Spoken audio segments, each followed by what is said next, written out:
Hello friends, welcome on Success Keys. Myself Ravina Bishnoi, and today we are discussing the chapter on a Indian polity, that is Parliament, from the book M. Lakshmikant.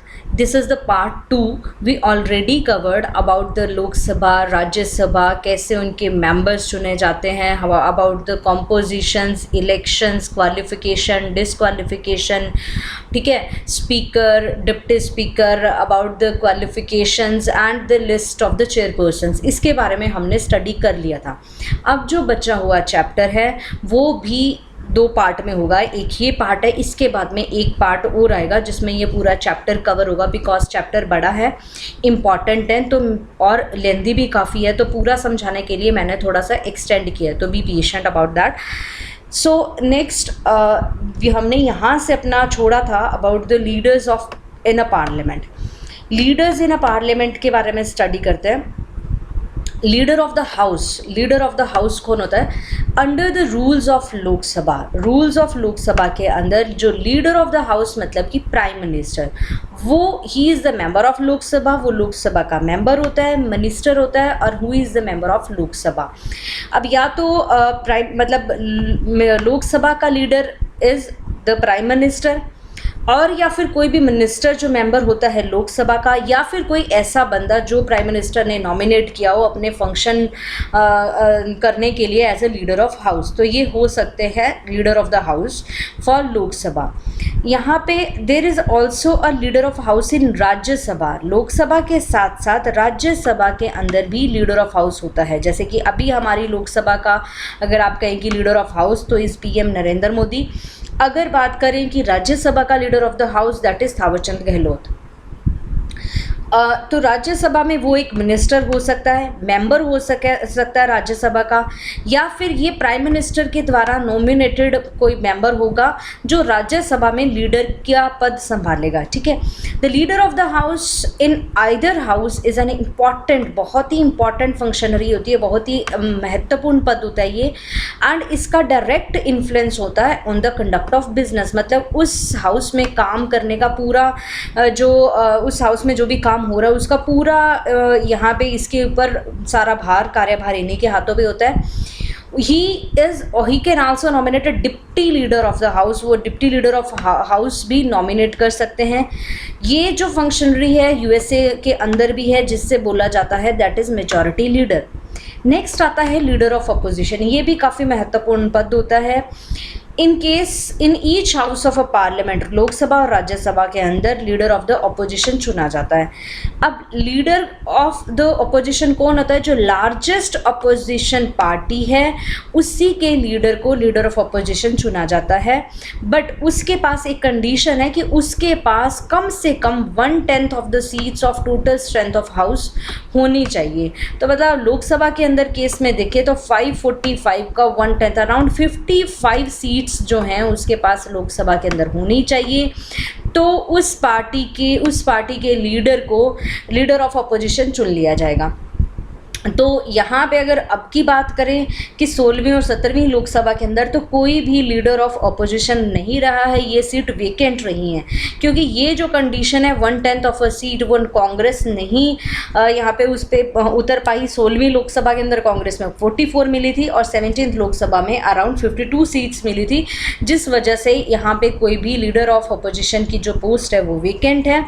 And in a parliamentary system of government जो ये leader of opposition होता है इसका काफ़ी महत्वपूर्ण role होता है. उसके मेन फंक्शंस कि ये कंस्ट्रक्टिव क्रिटिसिज्म करता है. जो भी पॉलिसीज़ गवर्नमेंट के द्वारा लाई जाती है उसमें अगर कुछ गलत कुछ होती हैं या फिर कुछ कमियां होती हैं तो उसको सरकार को बताता है. ऐसे नहीं कि आउटराइटली कोई भी चीज़ पास हो जाएगी.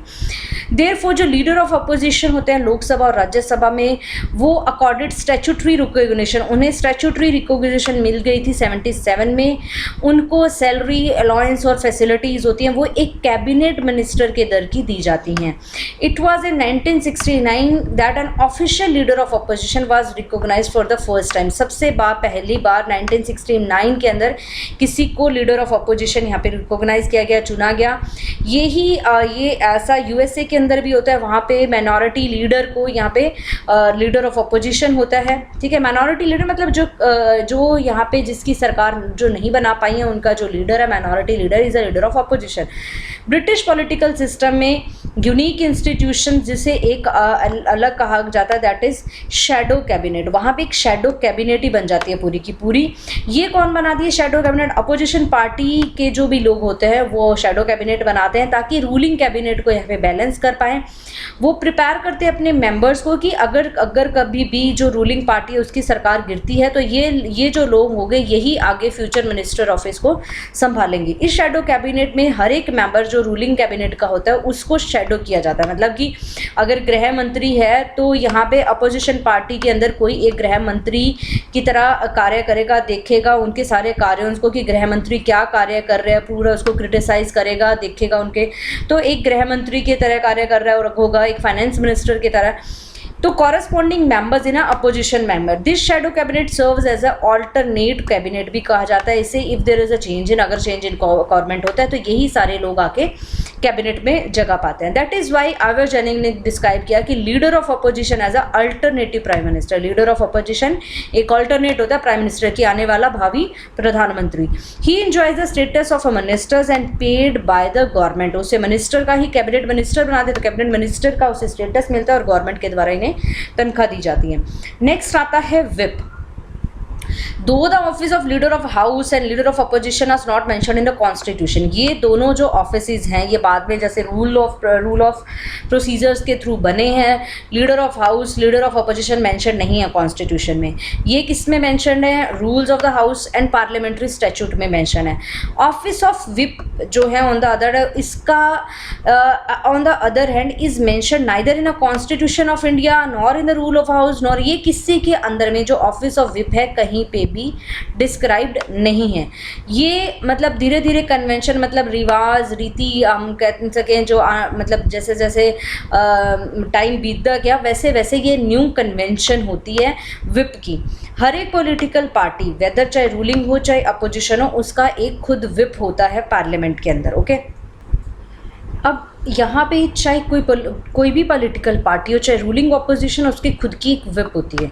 विप होता है एक लाइक विप अगर बीजेपी के अंदर पूछे कि बीजेपी पार्टी का विप कौन है, दैट इज अर्जुन राम मेघवाल।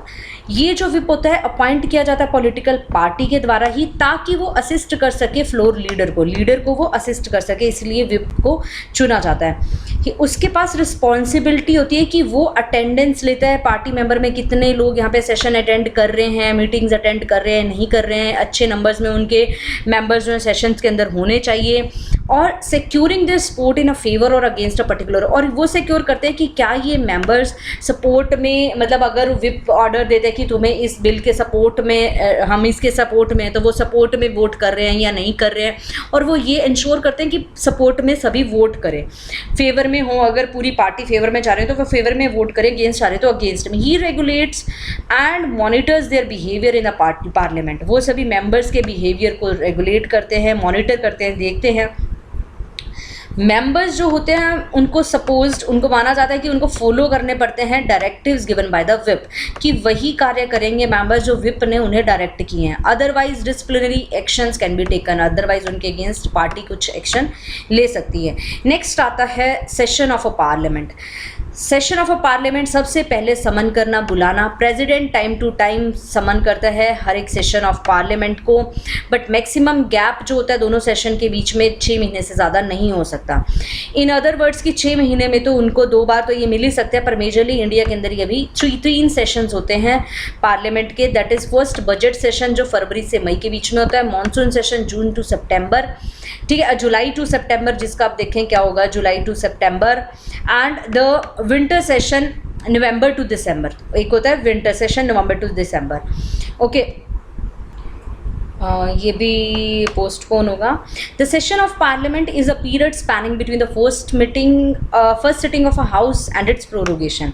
अब सेशन ऑफ जो पार्लियामेंट होता है वो सेशन, पूरा सेशन किसको कहा जाता है कि जब से वो मीटिंग जो फर्स्ट सिटिंग उसकी स्टार्ट हुई और जब तक कि वो पूरा 17 वसान प्रोरोगेशन ख़त्म ना हो गया, एंड ना हो गया वो सेशन, तब तक के बीच में जो पीरियड होता है उसे बोलते हैं सेशन।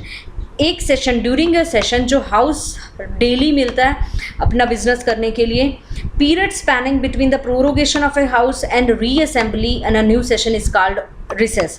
कि एक 17 वसान होने तक, जब मतलब एक सेशन एंड हो जाता है और जब तक कि दूसरा ना बुलाया जाए उसके बीच में जो टाइम पीरियड होता है उसको बोलते हैं रिसेस। की ये भी रिसेस का टाइम था, मतलब कि ये मई से लेके ये जो जुलाई के बीच तक का टाइम है ये रिसेस होगी, फिर सितंबर से नवंबर तक का ये रिसेस हो गया, और जब तक ये सेशन चला तो वो हो गया, मतलब जब तक ये मीटिंग्स चली, बिजनेस चला, तब तक हो गया ये सेशन। ठीक है, नेक्स्ट आता है अडजर्नमेंट। अडजर्नमेंट मतलब है कि स्थगन। ठीक है, तो स्थगन मतलब कि सेशन ऑफ ए पार्लियामेंट में बहुत सारी मीटिंग्स होती हैं, हर एक डे के अंदर 2 सिटिंग्स होती हैं। एक तो सुबह में सेशन लगता है 11 AM to 1 PM, अगर आपने ये सेशंस देखे हों, और फिर पोस्ट लंच सिटिंग होती है 2 PM से 6 PM।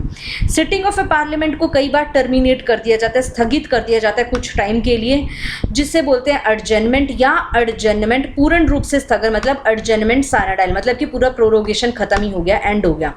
अडजर्नमेंट सस्पेंड्स द वर्किंग, यहाँ पे वर्क इन सिटिंग को एडजर्नमेंट सस्पेंड कर देता है, मतलब जो काम हो रहा है उसको थोड़ा स्थगित कर दिया जाता है कुछ स्पेसिफाइड टाइम के लिए।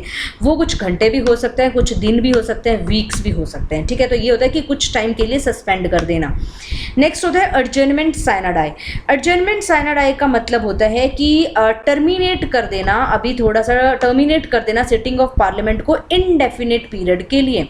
तो इनडेफिनेट पीरियड के लिए हो जाता है, मतलब कि वो सेशन वहाँ पे ख़त्म हो गया और यहाँ पे प्रोरोग ही हो गया पूरा सेशन, तो इनडेफिनेट पीरियड के लिए स्थगित कर देना। तो ये जब लास्ट में जो प्रोरोगेशन होता है, एंड ऑफ द मीटिंग्स होती है, तो तब वो एडजर्नमेंट साइनाडाई। इन अदर वर्ड कि जब हाउस एडजर्न होता है विदाउट नेमिंग अ डे, मतलब हाउस का स्थगन कर देना ये ना बता के कि किस दिन आपको हमें दोबारा मिलना है, दोबारा असेंबली कब होगी, तो उसका मतलब हो गया adjournment sine die. The power of adjournment as well as adjournment sine die ये किसके हाथ में होती है? प्रिसाइडिंग ऑफिसर, जो स्पीकर होता है उसके हाथ में होती है। He can also call a sitting of a house before the date or time। वो स्पीकर के पास ये पावर होती है कि वो जो डेट दी उससे पहले भी बुला सकता है, मतलब एडजर्नमेंट की जो डेट दी उससे भी पहले बुला सकता है। ये एडजर्नमेंट साइनाडाई से भी यहाँ पे उसे कभी भी बुला सकता है। ठीक है, नेक्स्ट आता है प्रोरोगेशन। प्रोरोगेशन मतलब कि बिल्कुल पूर्ण रूप से स्थगन, खत्म, और सेशन का डाइल्यूट डिसोल्यूशन या एंड सेशन का। द प्रिसाइडिंग ऑफिसर डिक्लेयर करता है कि हाउस एडजर्न्ड साइनाडाई, की जो हाउस जो है साइनाडाई एक लंबे समय तक यहाँ पे साइनाडाई हो गया है, एडजर्न हो गया, स्थगन हो गया। When the business of A session is completed, जब पूरा काम हो जाता है तो एडजर्न्ड साइनाडाई हो जाता है।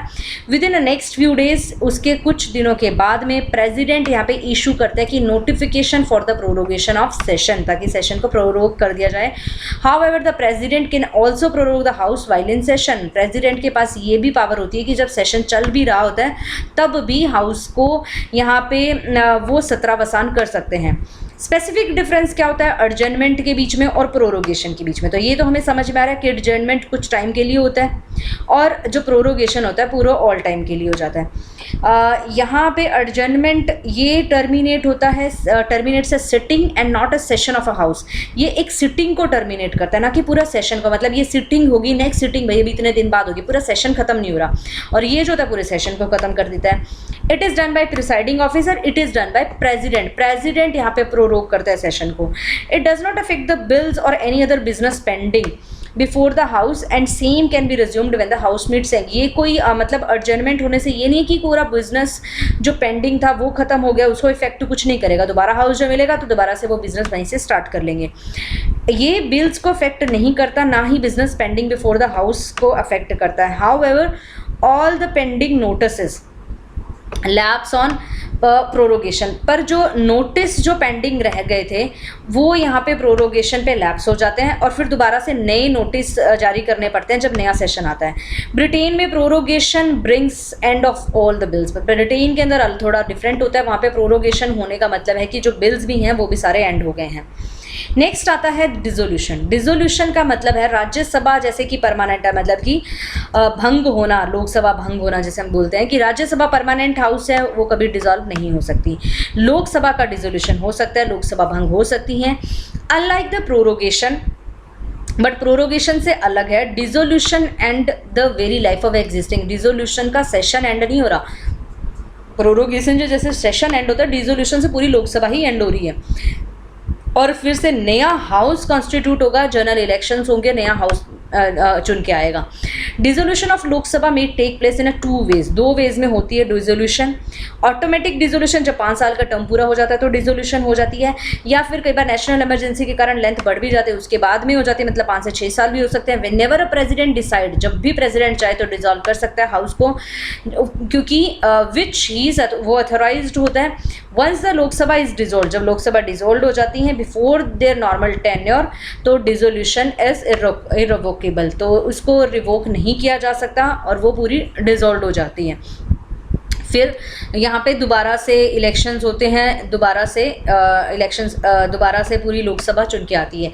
When the Lok Sabha is dissolve, जब लोकसभा डिसॉल्व हो जाती है तो सारे बिजनेसेस उनके, चाहे बिल्स हो, मोशंस हो, रेजोल्यूशन हो, नोटिस हो, पेटिशंस हो, सो ऑन पेंडिंग, जो भी पेंडिंग है बिफोर इट, और उसकी कमेटी के पास में जो भी उनकी जो कमेटीज होती हैं वो सारी भी लैप्स हो जाती है। एंड इट्स कमेटीज लैप, जो भी इनकी कमेटीज़ के पास या फिर इनके पास जो बिल्स हो, मोशंस हो, वो सब कुछ यहाँ पे उनकी कमेटीज़ के पास में सब कुछ लैप हो जाता है। एंड दे मस्ट बी री introduce in a newly constituted Lok Sabha, और फिर इनको दोबारा से री इंट्रोड्यूस करना पड़ता है इन बिल्स को न्यूली कॉन्स्टिट्यूटेड लोकसभा के अंदर। However, कुछ पेंडिंग बिल्स और all pending assurances that are to be examined by the committee on a government assurances do not lapse on a dissolution of लोक सभा। बट कुछ यहाँ पे बिल्स हैं और कुछ एश्योरेंस जो यहाँ पे सरकार के द्वारा दी जाती हैं वो यहाँ पे लैप्स नहीं होती। अब वो कौन कौन सी प्रिपोजिशंस है, किस केसेस में लैप नहीं होती? अगर कोई बिल पेंडिंग है, लोकसभा के अंदर कोई बिल पेंडिंग है, चाहे वो लोकसभा में ओरिजिनेट हुआ चाहे राज्यसभा में ओरिजिनेट हुआ हो, तो यहाँ पे वो यहाँ पे लैप्स हो जाता है। जो लोकसभा के द्वारा पास किया गया वो बिल हो पर पेंडिंग हो राज्यसभा के अंदर, लोकसभा ने पास कर दिया और राज्यसभा में पेंडिंग हो तो लैप्स हो जाता है। अब बिल जो पास नहीं हुआ है by the houses due to disagreement and if president, यहाँ पे जो बिल पास नहीं हो पाया हो दोनों हाउसेस से, मतलब एक हाउस ने पास कर दिया दूसरे हाउस ने नहीं पास किया, तो दोनों के बीच में एक डेडलॉक पैदा हो गया और फिर प्रेसिडेंट के पास गया, तो प्रेसिडेंट ने बोला कि यहाँ पे ये डेडलॉक का सिचुएशन है, 6 महीने से ज़्यादा का टाइम हो गया, चलो इसके लिए जॉइंट सिटिंग करवानी चाहिए, और यहाँ पे प्रेसिडेंट ने जॉइंट सिटिंग का नोटिस इशू कर दिया, तो उस केस में यहाँ पे वो बिल लैप्स नहीं होगा। ठीक है, अब बिल पेंडिंग इन राज्यसभा, अब ये बात प्लीज़ ध्यान में रखना कि अगर प्रेसिडेंट का नोटिस आ गया है जॉइंट सिटिंग के लिए तो फिर वो बिल लैप्स नहीं होगा, दोबारा अगर लोकसभा आएगी भी तो वो जॉइंट सिटिंग होगी और फिर वो बिल पास होगा। अ bill pending in Rajya Sabha but note passed by the Lok Sabha does not lapse, bill जो पेंडिंग है राज्यसभा के अंदर, मतलब अभी राज्यसभा में से ही शुरू हुआ था वहीं पे ये भी पेंडिंग पड़ा है, लोकसभा तक गया ही नहीं है, तो वो कैसे लैप्स होगा? वो लैप्स नहीं होगा।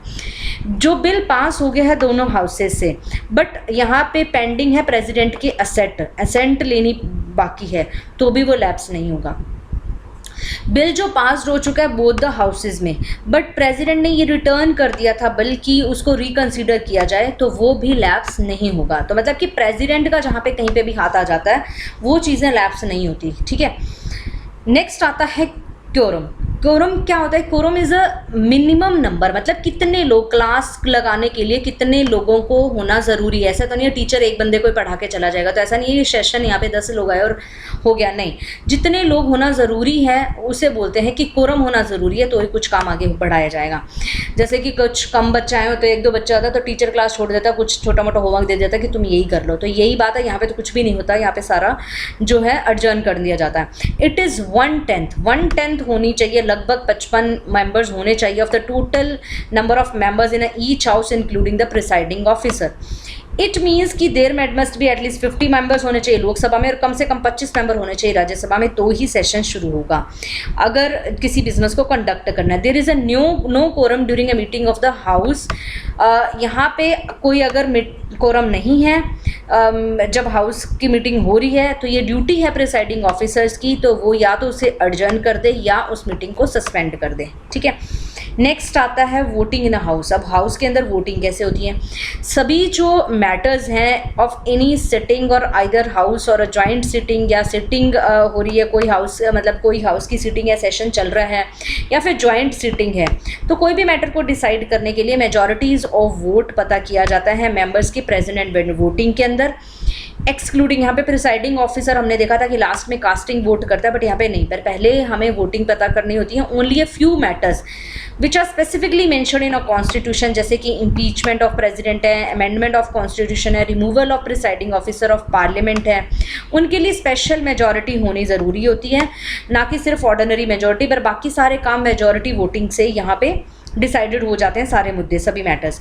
प्रिसाइडिंग ऑफिसर ऑफ हाउस होता है वो फर्स्ट इंस्टेंस पे वोट नहीं करता, ये हमने देखा था, इक्वालिटी ऑफ वोट होने पे वो कास्टिंग वोट करता है। प्रोसीडिंग जो हाउस की होती हैं वो वैलिड होती हैं irrespective of any unauthorised voting or participation और एनी वैकेंसी इन द। अब यहाँ पे ये बात होती है कि जो प्रोसीडिंग ऑफ द हाउस वो हमेशा वैलिड होती है, कोई प्रोसीडिंग्स के ऊपर कोई ये नहीं कि हाँ जुडिशियल रिव्यू उसका होगा, नहीं, वे चाहे वैकेंसीज हों, चाहे कोई लोग कहते हैं कि हम तो बाद में उस दिन आए नहीं थे तो मैडम हमने आपने वो लेक्चर कैसे पढ़ा दिया, ऐसा नहीं होगा कि अब आके बोलेंगे मैडम आपने वो लेक्चर कैसे पढ़ा दिया, हम तो प्रेजेंट ही नहीं थे, वो बिल कैसे पास हो गया, नहीं, वो हमेशा वैलिड ही रहेंगी। वोट ही नहीं थी कि 55 लोगों ने वोट कर दिया तो नहीं, वो वैलिड ही होगी। The following points can be noted with respect to the voting procedure. Voting procedure कैसे होता है? अगर आपने देखा होगा कभी सेशन, एक सेशन प्लीज़ मेरे कहने पे पार्लियामेंट का एक सेशन आप देख लीजिए तो ये सब चीज़ें क्लियर हो जाएंगी। On the conclusion of A debate, जब डिबेट का कंक्लूजन होता है, स्पीकर यहाँ पे क्वेश्चन पुट करता है कि जो लोग फेवर के अंदर हैं वो ए बोलिए और जो लोग मोशन के अगेंस्ट में हैं वो नो बोलिए। तो स्पीकर यहाँ पे बोलता है कि I think that the ayes have it, मतलब ए वाले लोग ज़्यादा हैं। और अगर opinion of the speaker as to the decision of a question is not चैंडलर, मतलब कोई आके नहीं बोला कि हाँ ए वाले ज़्यादा नहीं है, तो फिर वो ए वाला पास हो जाता है, मतलब उन्हें लगता है कि हाँ ज़्यादा हाथ ए वाले लोग ज़्यादा हैं, तो फिर वो जो है डिसीजन फेवर में हो जाता है। अगर opinion of the speaker decision of a question challenge कर दिया जाता है तो फिर वहाँ पे पूरी लॉबी को, ही शैल ऑर्डर की लॉबी को क्लियर किया जाए और फिर कुछ 3 मिनट या 30 सेकंड्स के बाद में वो दोबारा पूछता है, मतलब पूरे एक बार शांति से बैठ जाओ तो मैं दोबारा से पूछता हूँ कि जो एज बोले जो ओपिनियन के फेवर में है या नोज, फिर उनको नोटिस किया जाता है। और फिर भी अगर नहीं समझ में आ रहा कि कौन यहाँ पे ओपिनियन, मतलब सही, अगर स्पीकर का ओपिनियन को चैलेंज किया जाता है कि हाँ स्पीकर भाई ए तो कम थे, नो वाले ज़्यादा थे, तो फिर क्या किया जाता है कि यहाँ पे एक ऑटोमेटिक वोट रिकॉर्डर होता है, उससे एज और नोज़ की स्लिप्स निकलती हैं और फिर वहाँ से वो एज और नोज़ की स्लिप्स को यहाँ पे काउंट किया जाता है और फिर पता किया जाता है कि हाँ कौन से फेवर में है या अगेंस्ट में ज़्यादा हैं। If in the opinion of the speaker the division is unnecessarily claimed, he may ask the members who are the ayes and who are the noes respectively. अब अगर फिर भी क्लेम्ड होता है कि ये नहीं, गलत है डिसीजन, ये स्लिप ही गलत निकल गई है, काउंट ही सही नहीं है, जो भी है, तो फिर यहाँ पे एज और नोज़ को यहाँ पे कहा जाता है कि आप अपनी अपनी जगह पे खड़े हो जाइए और फिर उनको काउंट किया जाता है। Count being taken and he may declare the determination of a house. In such a case the names of the voter shall not be recorded. यहाँ पे वोटर के नेम को नहीं, बस उनको हम जैसे कहते हैं क्लास में खड़े हो जाओ जो कल नहीं आए थे, तो वो उनको खड़े होकर उनको काउंट कर दिया जाता है, ठीक है। तो यहाँ पे एज और नोज़ का फिर यहाँ पे कैलकुलेशन हो जाता है, पता चल जाता है कि कौन से ज़्यादा खड़े हैं, ठीक है। नेक्स्ट आता है लैंग्वेज इन अ पार्लियामेंट। अब लैंग्वेज कौन सी होंगी? तो कॉन्स्टिट्यूशन ने डिक्लेयर किया इंग्लिश एंड हिंदी वो होंगी लैंग्वेज जहाँ जो पार्लियामेंट में बिजनेस में ट्रांसैक्ट होंगी।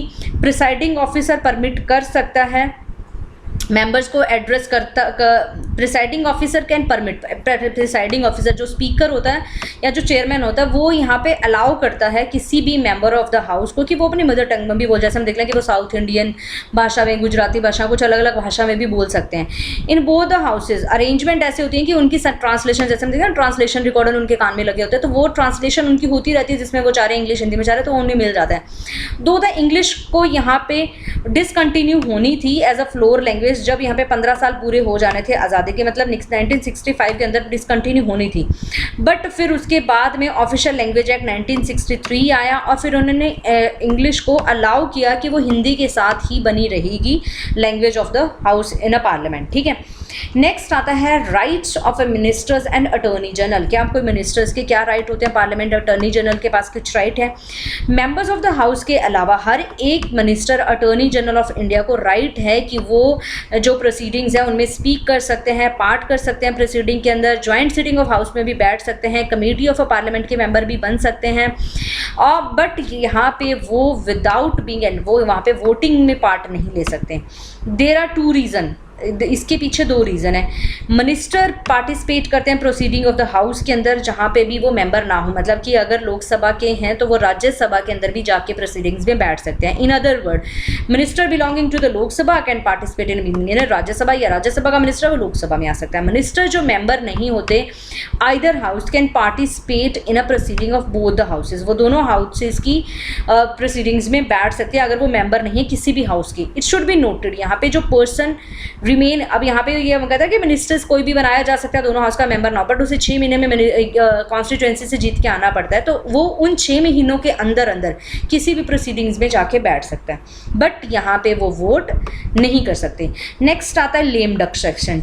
लेम डक सेशन का मतलब होता है कि वो लास्ट सेशन जो होते हैं एग्जिस्टिंग लोकसभा का, जिसके बाद में नई लोकसभा चुन के आनी होती है, मतलब लास्ट सेशन के वोट होने वाले हैं, लास्ट सेशन चल रहा है, उसके बाद में अगला पता नहीं हमारे क्या विषय हो, बने ना बने, तो उसे लास्ट सेशन को बोलते हैं लेम डक सेशन।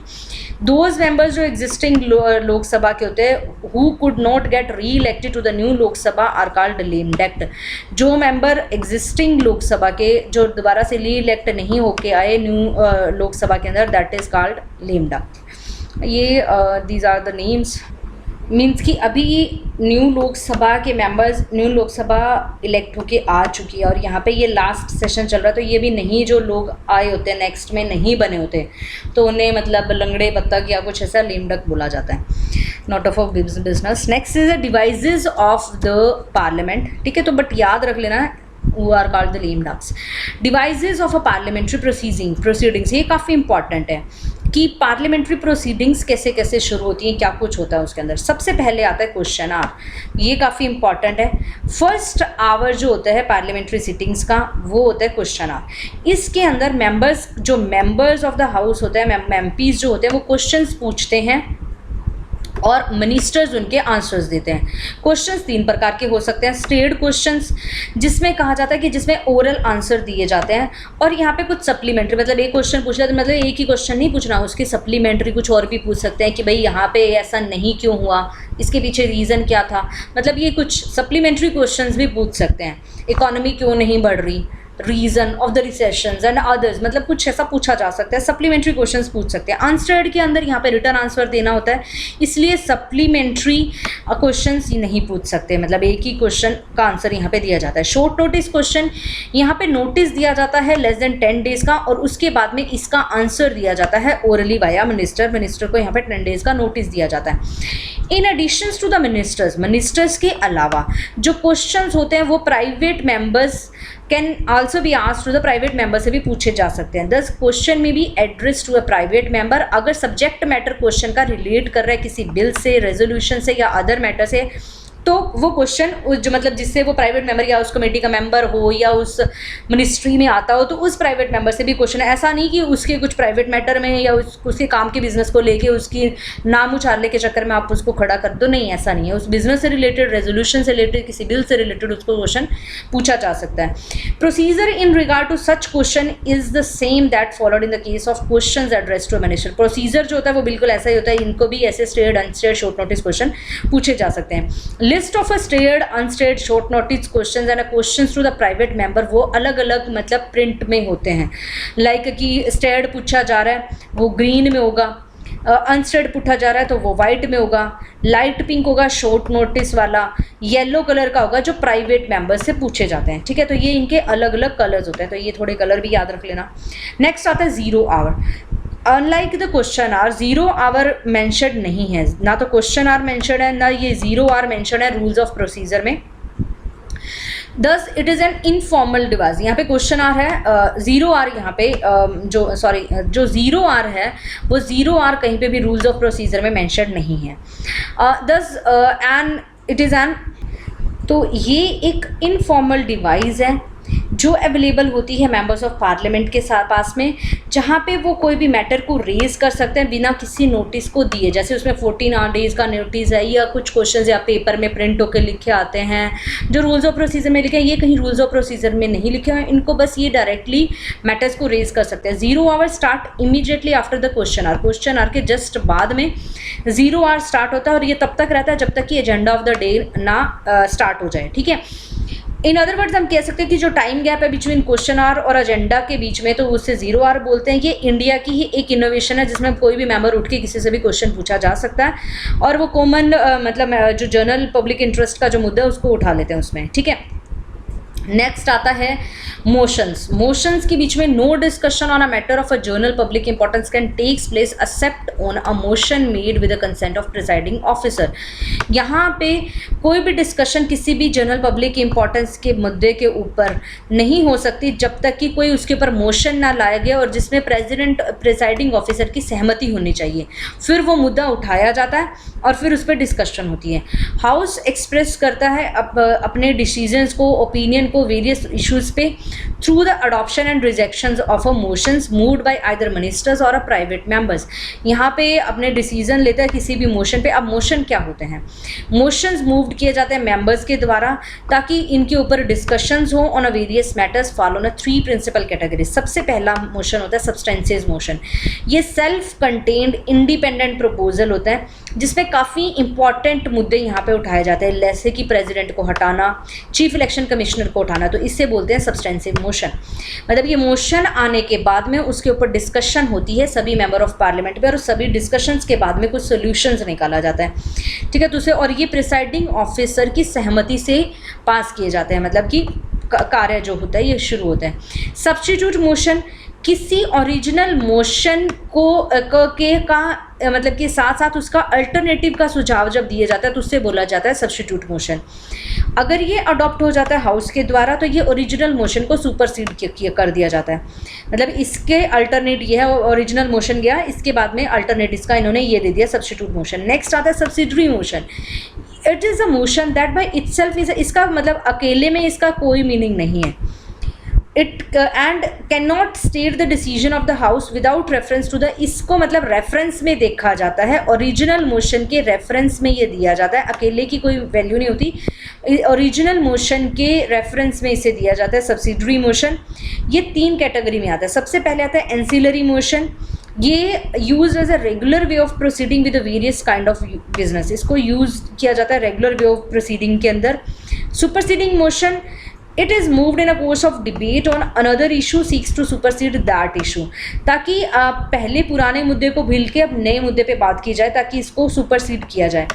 अमेंडमेंट, यहाँ पे ये जो कुछ अमेंडमेंट या मॉडिफाई कर दिया जाता है ओरिजिनल मोशन को, तो फिर ये अमेंडमेंट वाला मोशन ले आया जाता है, ठीक है।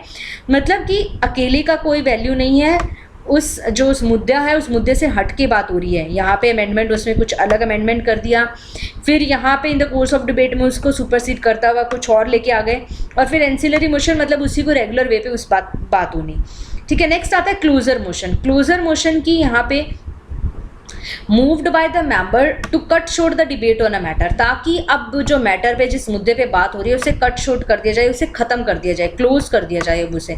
If the motion is approved by the house, जो डिबेट होता है उसको अब स्टॉप कर दिया जाता है। Vote with the matter to put on vote, और फिर मैटर के लिए वोट, मतलब अब जितनी बात होनी थी, डिस्कशन होनी थी, बहुत हो गई, अब सारे वोट कीजिए कि हाँ इसका क्या डिस्कशन निकला, कि क्या कंक्लूजन अभी लेना चाहिए। Matter is put to the vote. 4 kind of closure motion होते हैं। एक तो सिंपल क्लोजर कि मेंबर्स यहाँ पे moves that matter having sufficiently discussed, अब उसे पुट टू द वोट कर दीजिए। क्लोजर बाय कंपार्टमेंट, मतलब उसको क्लोज किया जाता है अलग अलग उसके कंपार्टमेंट बना के। इसमें क्लॉजेज जो होते हैं बिल के अंदर, जो भी बिल होता है जिसमें डिफरेंट क्लोजेज होते हैं, लेंदी रेजोल्यूशंस को अलग अलग कंपार्टमेंट में, यहाँ पे पार्ट्स में यहाँ पे बांट दिया जाता है, ठीक है। और फिर debate the part as a whole and entire part is put, फिर यहाँ पे debate covers the part as a whole, मतलब डिबेट किया जाता है, उनके पार्ट्स के ऊपर डिबेट होता है और फिर सभी को यहाँ पे एंड करके सभी पे एंटायर पार्ट के ऊपर वोट कर लिया जाता है। ऐसा नहीं है कि जो हर एक पार्ट के लिए अलग वोट होगा, जैसे बिल के अंदर डिफरेंट क्लोजेज है, जैसे 4 क्लोजेज हैं तो 4 क्लोजेज को 4 पार्ट में बांट दिया, उन पर डिस्कशन होगी और सभी के लिए, पूरे सारे के लिए वोट ले लिया कि हाँ ठीक है भैया बताओ इसके ऊपर क्या करना चाहिए। कंगारू क्लोजर में होता है कि इसमें ओनली जो इंपॉर्टेंट क्लोजेज होते हैं उनके ऊपर डिबेट किया जाता है, सिर्फ जो इंपॉर्टेंट क्लोज हैं और उन्हीं पे ही वोटिंग होती है, और जो उसके इंटरवीनिंग जो क्लोज होते हैं उनको स्किप कर दिया जाता है और उनको पास कर दिया जाता है कि ठीक है ओवरटेकन एंड टेकन एज पास, कि वो पास हो चुके हैं, बस सिर्फ इंपॉर्टेंट क्लोजेस को ही कंसीडर किया जाता है। नेक्स्ट आता है गिलोटिन क्लोजर। इसके अंदर क्या होता है कि when discussed clauses of a bill, resolution is also put to the vote along with the discussed ones due to the want of time। यहाँ पे क्या होता है कि जो अनडिस्कस्ड क्लॉजेज हैं, अगर मतलब उसमें 10-15 क्लॉजेज आ गए किसी बिल में, तो अनडिस्कस्ड जो क्लॉजेज हैं तो यहाँ पे उनकी भी वोटिंग कर दी जाती है डिस्कस्ड वन के साथ, कि ठीक है अभी हमने 15 क्लॉजेज हैं उसमें से 4-5 पे बात कर ली, 5-7 अभी अनडिस्कस्ड पड़ी है, सारे पे इकट्ठे वोट ले लो क्योंकि वो इतने सारे इंपॉर्टेंट है, मतलब उनका गिलोटिन ने उनका गला काट दिया, ठीक है। तो यहाँ पे टाइम की कमी होने पे सभी का इकट्ठा वोट कर दिया जाता है। तो ये काफ़ी इम्पॉर्टेंट है, आपको जैसे भी कोई बिल लाया जाता है तो वो कैसे मोशन कैसे बिल पास होता है, एक सब्सटेंटिव मोशन कि उसके लिए बिल लाना, उनको हटाने के लिए सब्सटीट्यूट मोशन, ओरिजिनल मोशन का कुछ ऑल्टरनेटिव बताना, सब्सिडरी मोशन, एंसिलरी, सुपरसीडिंग और अमेंडमेंट। फिर क्लोज करने के लिए बात के लिए आता है closure motion, simple closure, closure by compartment, kangaroo closure और गिलोटिन क्लोजर। नेक्स्ट आता है प्रिविलेज मोशन। प्रिविलेज मोशन में क्या होता है, is concerned with the breach of parliamentary privileges by a minister. अब ये आगे पूरा हम पढ़ेंगे कि कौन कौन से प्रिविलेजेस मिलते हैं, ठीक है, कौन कौन सी इम्यूनिटीज़, कौन कौन सी छूटें, कौन कौन सी महत्वताएं मतलब जो उनको मिलती हैं पार्लियामेंट्री में, जो मिनिस्टर्स हैं तो उनका अगर वो हनन करते हैं तो इसके पे होता है कि प्रिविलेज मोशन लाया जाता है। ये कोई भी मेंबर लेके आ सकता है जब वो ये फील करता है कि कोई भी मिनिस्टर जो है वो ब्रीच कर रहा है प्रिविलेज ऑफ द हाउस को, और no one or the one or more its member by withholding the fact of a case by giving wrong or distorted fact. या तो उन्होंने कुछ डिस्टॉर्टेड, मिनिस्टर ने हमें डिस्टॉर्टेड फैक्ट्स दिए हैं या कुछ गलत फैक्ट बताए हैं, तो इसे वो उन्होंने प्रिविलेज जो पार्लियामेंट प्रिविलेज है उसको ब्रीच किया है। It is purpose is to censure the concerned minister. इसका पर्पस क्या होता है कि जो कंसर्न्ड मिनिस्टर है उसको हटाने का, उसको मतलब पूरी सत्ता हिलाने का, इनके पर्पस ये होते हैं, या मतलब उस पर कीचड़ उतारने का, जो भी आप वर्डिंग्स यूज़ कर सकते हैं। नेक्स्ट आता है कॉलिंग अटेंशन मोशन। ये इंट्रोड्यूस्ड होता है पार्लियामेंट में बाय अ मेंबर, किसी भी मेंबर के द्वारा, ताकि एक अर्जेंट पब्लिक इंपॉर्टेंस के मुद्दे के ऊपर अटेंशन जाहिर करवाई जाए, लेके आया जाए, and to seek an authoritative statement from him on that matter, ठीक है। और एक यहाँ पे वो चाहते हैं कि सरकार उन्हें जवाब दे कि मतलब ये मैटर के ऊपर क्या आपका निर्णय होगा, क्या आप करेंगे, लाइक अ ज़ीरो आवर। ये भी कि इंडियन इनोवेशन है पार्लियामेंट्री प्रोसीजर के अंदर, और ये भी 1954 से चली आ रही है। लाइक ज़ीरो आवर, ये भी it is mentioned in a rules of procedure, ये भी कहीं मेंशन नहीं है कि ये कहीं पे मेंशन्ड है। तो यहाँ पे ये होता है कि किसी जनरल पब्लिक के इंपॉर्टेंस को लेके यहाँ पे सरकार से जवाब मांगा जाता है, ठीक है, अटेंशन उनका जाहिर करवाया जाता है कि अब यहाँ पे आप क्या करेंगे, या पूरी स्टेटमेंट उनके द्वारा, मिनिस्टर्स के द्वारा दी जाती है। नेक्स्ट आता है एडजर्नमेंट मोशन। ये काफ़ी इंपॉर्टेंट है, ये इंट्रोड्यूस किया जाता है पार्लियामेंट में ताकि अटेंशन दिलवाई जाए हाउस की टू अ डेफिनेट मैटर और of urgent public importance and needs the support. अब यहाँ पे उनको सपोर्ट चाहिए एडजर्नमेंट मोशन के लिए। अगर कोई लेके आना चाहता है कोई journal public urgent public importance का मुद्दा, तो वहाँ पे उन्हें चाहिए सपोर्ट चाहिए 50 मेंबर्स की, और वो स्पीकर को दें कि हम ये मुद्दा उठाना चाहते हैं लोकसभा के अंदर। एज इट इंटरप्ट्स, क्योंकि जब ये लेके आएंगे मुद्दा तो ये पूरा नॉर्मल बिजनेस को इंटरप्ट करेगा, तो it is regarded N extraordinary device. ये एक एक्स्ट्रा ऑर्डिनरी डिवाइस होती हैं पार्लियामेंट के अंदर। इसमें एक एलिमेंट ऑफ सेंशर होता है, मतलब कि ये रोक देता है, censure against the government, government के पूरे काम को रोकना। Hence the Rajya Sabha is Rajya Sabha mostly Rajya Sabha में इसे परमिट नहीं किया जाता। Discussion on a adjournment motion should last not less than 2 hours and 30 minutes। जो अजर्नमेंट मोशन के ऊपर डिस्कशन जो चलता है, वो जनरल पब्लिक मुद्दा जो चलता है, वो 2-2.5 घंटे तक वो उसके ऊपर डिस्कशंस होती हैं। Right to move a motion for adjournment of a business of a house is subject to following restriction. अब यहाँ पे इस मोशन को लेके आने के साथ साथ लेके आ तो सकते हैं, पर कुछ रिस्ट्रिक्शंस भी होती हैं इसके साथ में। इसमें ये एक रिस्ट्रिक्शन होती है कि आप जो मुद्दा लेके उठाना चाहते हो, ऐसे नहीं भी कोई भी मुद्दा उठा लो, वो एक डेफिनेट होना चाहिए, आपके पास पूरे फैक्ट्स होने चाहिए कि हाँ ये मुद्दा है। ये अगर मतलब कुछ भी अगर आप मुद्दा उठाना चाहे आतंकवाद का या कुछ भी मुद्दा उठाना चाह रहे हो, वो अर्जेंट पब्लिक इंपॉर्टेंस का होना चाहिए, पब्लिक इंपॉर्टेंस का होना चाहिए।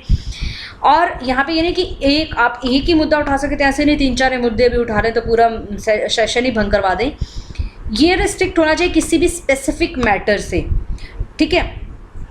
And it should not raise a question of privilege. यहाँ पे क्वेश्चन ऑफ प्रिविलेज नहीं उठाना चाहिए कि इस मिनिस्टर ने प्रिविलेज जो है उसको ब्रीच की है, नहीं, मिनिस्टर को नहीं, कोई मुद्दा ऐसा हो जो पब्लिक इंटरेस्ट का हो। एंड यहाँ पे ये नहीं कि जो पहले डिस्कस हो चुका मुद्दा उसी को ही दोबारा से यहाँ पे चिंतन किया जाना चाहिए। यहाँ पे ऐसा मैटर नहीं उठना चाहिए कि जिसका अभी तक कोर्ट में फैसला चल रहा है, निर्णय नहीं आया है, उसका आप उठा लें वो मुद्दा। And it should not raise any question that can be raised on a distinct motion. ये ना ही ऐसा कोई क्वेश्चन होना चाहिए जो पहले ही एक अलग मोशन के अंदर डिस्कस हो चुका है। तो ठीक है, ये सारी बातें इसके अंदर की कुछ रिस्ट्रिक्शन है, फिर आप वो मोशन पास करवा सकते हैं।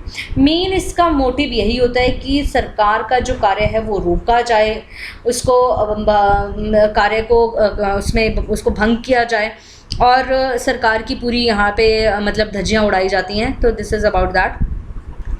अभी जैसे लोकसभा में बात हुई थी अबाउट द अजर्नमेंट मोशन ऑन, जब सुप्रीम कोर्ट की वर्डिक्ट आई थी ऑन SC/ST प्रमोशन पे वर्डिक्ट आई थी, वर्डिक्ट इन SC/ST की जो कोटा इन प्रमोशंस, सो उसके ऊपर अजर्नमेंट मोशन की नोटिस दिया गया था by Congress to the party. So ये आप इनके बारे में और स्टडी कर सकते हैं, वेरियस अजर्नमेंट मोशंस के बारे में। पर यहाँ पे हम स्टडी करते हैं सेंशर मोशन और नो कॉन्फिडेंस मोशन के बीच में डिफरेंस। सेंशर मोशन का नाम ही होता है दैट इज़ निंदा प्रस्ताव, निंदा करनी किसी मिनिस्टर की, सरकार की, मिनिस्टर की करते हैं मतलब सरकार की, कि उन्होंने फैक्ट्स नहीं दिए, ये कुछ। Censure motion should state that reason for its adoption in Lok Sabha. यहाँ पे सेंशर मोशन जब किसी के खिलाफ लाया जाता है तो यहाँ पे रीजंस बताने पड़ते हैं। यहाँ पे कोई रीजंस नहीं देने पड़ते हैं लोकसभा में अडॉप्ट होने के। यहाँ पे मूव्ड किया जाता है किसी इंडिविजुअल मिनिस्टर के द्वारा या पूरे ग्रुप ऑफ मिनिस्टर्स के द्वारा या पूरे एंटायर काउंसिल ऑफ मिनिस्टर की निंदा की जाती है। ये मूव होते हैं against entire council of ministers के ही ओनली, ना कि किसी एक इंडिविजुअल मेंबर पे।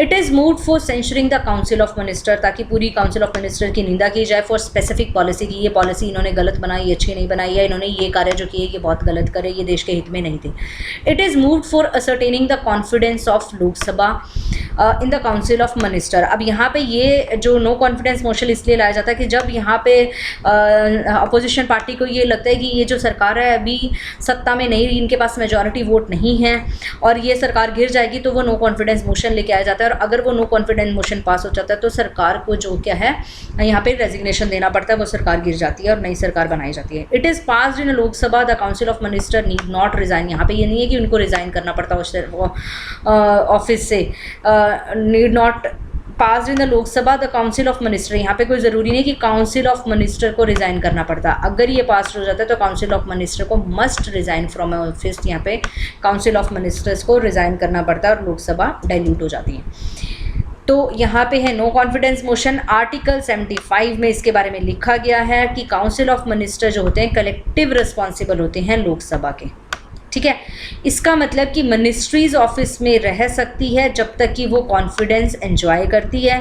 इसका अदर वर्ड्स में कह सकते हैं कि Lok Sabha can remove the ministry from the office by passing no confidence motion. Lok Sabha खुद मिनिस्ट्री को यहाँ से हटा सकती है नो कॉन्फिडेंस मोशन ला के। मोशन के लिए 50 मेंबर्स की सपोर्ट होना ज़रूरी है। सेंसर मोशन का यहाँ पे डिफरेंस बता दिया। नेक्स्ट आता है motion of thanks. First session after each general election, हर एक जनरल इलेक्शन के बाद में जो पहला सेशन होता है उसके अंदर, और फर्स्ट सेशन जो होता है हर एक फिस्कल ईयर का, उसके अंदर ये जो सेशन है उसमें प्रेसिडेंट एड्रेस करता है मेंबर्स को, जो पार्लियामेंट को, और इसके अंदर एड्रेस करता है प्रेसिडेंट में। यहाँ पे प्रेसिडेंट क्या बताता है, पूरी पॉलिसीज़ और प्रोग्राम्स के बारे में बताता है जो गवर्नमेंट के द्वारा पिछले साल में या इस साल में लाई गई, उनके बारे में बताता है कि इतना फ़ायदा हुआ इन पॉलिसीज़ को, ये पॉलिसीज़ लाई गई। ठीक है, ये एड्रेस जो होता है प्रेसिडेंट का corresponds to the speech from the throne in Britain. ये मतलब बिल्कुल उसी की तरह है जैसे कि ब्रिटेन के अंदर speech from the throne in Britain होता है, मतलब कि सत्ता यहाँ पे जो राजा है, राजा के द्वारा जो स्पीच दी जाती है, is discussed in the both house. और फिर इसी को ही ब्रिटेन की तरह ही हमारे यहाँ पे डिस्कस किया जाता है both houses of parliament on a motion. उसके लिए एक मोशन लेके आया जाता है डिस्कशन के लिए, that is motion of thanks, कि हाँ प्रेसिडेंट जी ने हमारे बारे में इतना कुछ हमारी पॉलिसीज़ के बारे में बताया तो फिर हम इनका थैंक्स करते हैं। मोशन ऑफ थैंक्स लेके आया जाता है बोथ द हाउसेज में। और at the end of discussion the motion is put off, पूरे डिस्कशन के एंड के अंदर मोशन को वोट के लिए पुट किया जाता है। ये जो मोशन होता है मस्ट बी पास्ड, इसका पास्ड होना ज़रूरी है। ठीक है, अगर ये पास नहीं होता तो यहाँ पे सरकार की हार मानी जाती है। ठीक है, ये जो इनॉग्रल स्पीच होती है प्रेसिडेंट की is an occasion available to the members of parliament to raise the discussion. अब यहाँ पे ये जो स्पीच है इसके बाद में पार्लियामेंट के मेंबर्स को इसके बाद में छूट मिल जाती है कि वो पूरे यहाँ पे खुले तौर पे डिस्कशंस कर सकते हैं, डिबेट कर सकते हैं, क्रिटिसाइज़ कर सकते हैं गवर्नमेंट की पॉलिसीज़ को। और अगर ये जो यहाँ पे लैप्स कर जाता है, ये वोट में डिफीट मिलती है, ये मोशन पास्ड हो जाता है और यहाँ पे तो यहाँ पे डिफीट इज़, यहाँ पे सरकार की डिफीट मानी जाती है कि अगर यहाँ पे इन्हें वोट फेवर में नहीं मिलते तो this is the defeat of a government, की मतलब प्रेसिडेंट आए पॉलिसीज़ को बता के गए बट उसके हक में ही कोई नहीं है, क्योंकि सभी ये मान रहे हैं कि ये जो पॉलिसीज़ लेके आए सब कुछ गलत ही, इनसे देश का कोई फ़ायदा ही नहीं हुआ। ठीक है, तो this is called the defeat of the government and it's a failure of a government.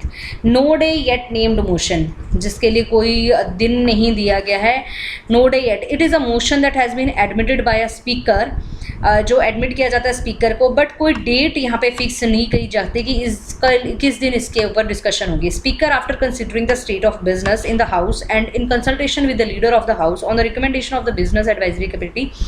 अब स्पीकर यहाँ पे लीडर ऑफ हाउस से बात करके, बिजनेस एडवाइजरी कमेटी से बात करके फिर यहाँ पे एक डे उनको एलोकेट करते हैं या कुछ छोटा मोटा पार्ट ऑफ द डे, ये 1 घंटा इतने उसको डिस्कशन के लिए दिए जाते हैं और फिर वो मोशन लाया जाता है। नेक्स्ट आता है point of order. Point of order में मेंबर यहाँ पे रेज करता है पॉइंट ऑफ ऑर्डर जब प्रोसीडिंग्स जो हाउस की होती है नॉर्मल रूल से नहीं चल रही होती।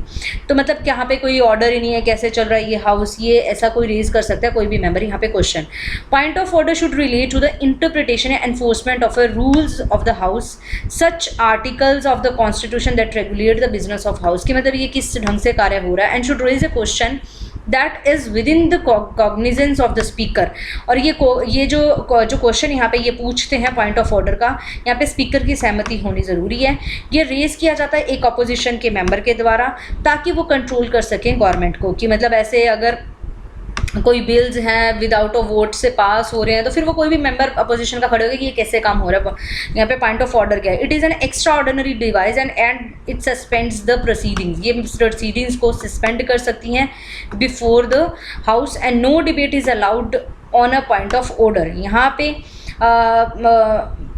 कोई भी इस पर डिबेट नहीं हो सकता allowed on a point of order. यहाँ पे कोई डिबेट नहीं होता, इसके मतलब इसके आने के बाद में कोई इस पर डिबेट नहीं होता कि मतलब ये इन्होंने क्यों कहा, क्यों बोला, बट ये यहाँ पे पूरी सस्पेंड हो जाते हैं proceedings before the house. Next होता है हाफ एन आवर डिस्कशन। यहाँ पे इट इज़ मीन ये डिस्कशन के लिए होता है मैटर ऑफ सफिशेंट, जो पब्लिक इंपॉर्टेंस का मैटर है। जिसको चाहिए कि यहाँ पे इस मुद्दे पे बहुत ज़्यादा डिबेट होनी ज़रूरी है।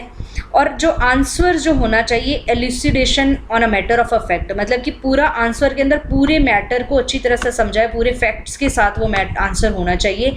स्पीकर अलॉट करता है इसके लिए 3 days in a week for such a discussion. 3 दिन दिए जाते हैं एक वीक के अंदर उस डिस्कशन के लिए। There is a no formal motion or voting before the house. यहाँ पे इसके लिए कोई फॉर्मल मोशन नहीं लाया जाता, ना ही वोटिंग होती है, बस यहाँ पे डिस्कशन होती है और उसके ऊपर जो आंसर होता है वो पूरा इल्यूसिडेट यहाँ पे दिया जाता है, ठीक है, किसी पब्लिक इंपॉर्टेंस में मैटर में मिनिस्टर्स के द्वारा। नेक्स्ट आता है शॉर्ट ड्यूरेशन डिस्कशंस। यहाँ पे भी इसके ऊपर 2 आवर की डिस्कशन होती है और यहाँ पे ज़्यादा इससे ज़्यादा टाइम इसको नहीं दिया जाता। And the members of the parliament यहाँ पे रेज कर सकते हैं इस डिस्कशन को, अर्जेंट पब्लिक इंपॉर्टेंस के मुद्दे को। स्पीकर यहाँ पे 2 दिन इनको देता है वीक के अंदर इस डिस्कशन के लिए, और इसके लिए भी कोई फॉर्मल मोशन नहीं लाया जाता, ना ही कोई वोटिंग होती। ये डिवाइस चल रही है 1953 से। नेक्स्ट आता है special mention. Matter which is not a point of order. यहाँ पे जो मैटर पॉइंट ऑफ ऑर्डर से भी रिलेट नहीं है, और which can not be raise during a question. ना जो मैटर अभी क्वेश्चन आवर्स में, हाफ एन आवर डिस्कशन में, शॉर्ट ड्यूरेशन डिस्कशन में, अजेंडमेंट मोशन में, कॉलिंग अटेंशन मोशन में, अंडर एनी रूल्स जिसको रेज नहीं किया गया under special mention in a Rajya Sabha. मतलब जो मुद्दा इनमें नहीं उठा फिर भी वो ज़रूरी था, उसको बोल दिया स्पेशल मेंशन। तो इसको बोला जाता है लोकसभा के अंदर, इसे बोला जाता है नोटिस अंडर रूल द 377। जो रूल है, रूल ऑफ अ लोकसभा, उसके अंदर इसे नोटिस बोला जाता है, और यहाँ पे राज्यसभा में इसे बोला जाता है स्पेशल मेंशन, ठीक है। तो वो अर्जेंट इंपॉर्टेंस का मुद्दा यहाँ पे उठा दिया जाता है। नेक्स्ट आता है रेजोल्यूशंस। कौन कौन से रेजोल्यूशंस पास किए जाते हैं? जो मेंबर्स होते हैं रेजोल्यूशंस को रेज करते हैं ताकि अटेंशन मिल सके उन्हें हाउसेस की, गवर्नमेंट की जनरल पब्लिक इंटरेस्ट पे। द डिस्कशन जो होती है रेजोल्यूशन पे वो स्ट्रिक्टली रिलेवेंट होती है, मतलब जो डिस्कशन होगी बिल्कुल सही और स्टीक होती हैं, टू द पॉइंट होती हैं, और with in the scope of resolution. ऐसा नहीं कि एरी गैरी आगे पीछे की जो भी बातें हैं वो यहाँ पे उठा ली जाए, मतलब एरी गैरी नहीं, मतलब कि आगे पीछे की जो भी बातों को नहीं जोड़ा तोड़ा नहीं जाता, यहाँ पे एग्जैक्ट और स्ट्रिक्ट इन्फॉर्मेशन दी जाती है। A member who has moved a resolution और amendment to a resolution can not withdraw the same except by the leave of house. मतलब ये नहीं कि जिसने यहाँ पे जो मूव किया रेजोल्यूशन को वो उसे विदड्रॉ नहीं कर सकता, उसे लीव ऑफ अ हाउस से ही विदड्रॉ किया जाता है, हाउस से लीव लेके उस मुद्दे को विड्रॉ किया जाता है। रेजोल्यूशन को 3 यहाँ पे कैटेगरीज में बांटा गया, private member resolution, government resolution और स्टैट्यूटरी रेजोल्यूशन। प्राइवेट मेंबर, जो मुद्दा कोई प्राइवेट मेंबर के द्वारा उठाया जाता है और इसको डिस्कस्ड किया जाता है अल्टरनेट फ्राइडेज में और आफ्टरनून की सिटिंग्स में। गवर्नमेंट रेजोल्यूशन जो किसी मिनिस्टर के द्वारा यहाँ पे उठाया जाता है और इसको take up any day from Monday to, किसी भी दिन इसे उठा लिया जाता है मंडे से थर्सडे के बीच में। स्टैट्यूटरी रेजोल्यूशन ये किसी प्राइवेट मेंबर द्वारा या मिनिस्टर के द्वारा लाया जाता है। इसको इसलिए ऐसा बोला जाता है बिकॉज ये हमेशा टेबल्ड होता है इन pursuance of the provision of the constitution और द एक्ट ऑफ, ये पार्लियामेंट के एक्ट या प्रोविजन से ये रिलेट होता है। रेजोल्यूशन तभी से स्टैट्यूटरी, मतलब यहाँ पे कॉन्स्टिट्यूशन से रिलेट जो मुद्दा होता है वो उठाया जाता है। Resolution are different from the motion. अब ये रेजोल्यूशन और मोशन में क्या डिफरेंट है, वो डिफरेंस यहाँ पे दिया गया है कि जो रेजोल्यूशंस होते हैं same in a category of substantive motion. ये जो सब्सटेंटिव मोशन जो हम लेके आ जाते हैं उसी की कैटेगरी के होता है। डेट इज टू से कि हर एक जो रेजोल्यूशन होता है is a particular type of motion, वो एक मोशन ही होता है। सभी मोशन का सब ये जैसे मैंने पढ़ा कि सभी मोशन सब्सटेंटिव नहीं होते, बट हर एक रेजोल्यूशन एक पर्टिकुलर टाइप ऑफ मोशन ज़रूर होता है। Further all motions are not necessary put to the vote of account, मतलब कि ये ज़रूरी, जैसे हमने देखा था कि जो सभी मोशंस होते हैं ज़रूरी नहीं है उसके लिए वोटिंग होना ज़रूरी है, वेयर एज जो सभी रेजोल्यूशन होते हैं उनके लिए वोटिंग होनी बहुत ज़रूरी होती है। ठीक है, तो ये हो गया इनके लिए डिफरेंस कि वोटिंग होनी ज़रूरी होती है, सब्सटेंटिव मोशंस के टाइप के होते हैं, ठीक है, और necessarily put to the vote okay. Next आता है यूथ पार्लियामेंट, काफ़ी इंपॉर्टेंट है। जो यूथ पार्लियामेंट ये इसमें was started on the recommendation of 4th all India whip council के बाद में जो स्कीम थी यूथ पार्लियामेंट बनाने की वो स्टार्ट हुई। अभी क्या ऑब्जेक्टिव क्या होगी कि यूथ्स को पार्लियामेंट के बारे में समझाया जाए, सिखाया जाए, क्या उसको पार्लियामेंटेरियन बनने की ट्रेनिंग दी जाए, क्या चीज़ है ये? इसका मतलब ये होता है कि यंगर जनरेशन को कम से कम ये पता हो कि कैसे क्या प्रैक्टिसेस होती है पार्लियामेंट में, कैसे प्रोसीजर चलता है पार्लियामेंट में। आज दिन तक अगर ये तैयारी नहीं कर रहे होते तो हमें किसने लोकसभा का चैनल खोल के देखा था कि कोई देख रहे हो? कोई भी, किसी को कोई इंटरेस्ट नहीं है, जनरल न्यूज़ में इंटरेस्ट नहीं है, लोकसभा तो कहाँ से खोल के देखना है?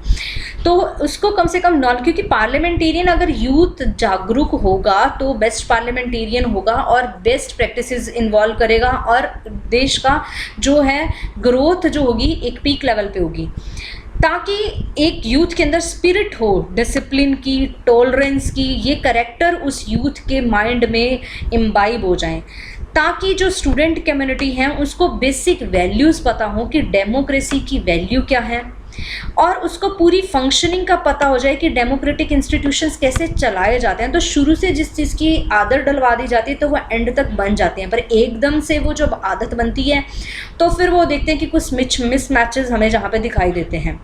ठीक है, जिस केसेस में एक क्रिमिनल तक को यहाँ पे मिनिस्टर बना दिया जाता है तो क्या वो आगे जाके करेगा? क्राइम्स ही तो करेगा। The ministry of parliamentary affairs provide necessary training. यहाँ पे पार्लियामेंट्री अफेयर मिनिस्ट्री जो होती है नेसेसरी ट्रेनिंग एंड एनकरेजमेंट करती हैं स्टेट्स का, ताकि वो ये स्कीम्स को लागू करें। तो कई जगह पे हम देखते हैं कि जो यूथ जो यहाँ पे जो यूनिवर्सिटीज़ के जो चुनाव होते हैं उसमें कुछ ये थोड़ी बहुत प्रैक्टिसेस होती हैं, उनको कुछ सिखाया जाता है। यूनिवर्सिटीज़ के जो चुनाव में जो चुन के आते हैं मेंबर्स, जो लीडर्स वगैरह होते हैं, तो उनको कुछ ट्रेनिंग्स भी दी जाती हैं। नेक्स्ट आता है लेजिस्लेटिव प्रोसीजर्स इन अ पार्लियामेंट। अब पार्लियामेंट का लेजिस्लेटिव कैसे कोई कानून पास होता है, क्या प्रोसीजर होता है, उसके बारे में स्टडी करेंगे। लेजिस्लेटिव प्रोसीजर बिल्कुल सेम होता है both the houses of parliament में। हर एक बिल को पास करना पड़ता है same stages in the house के अंदर।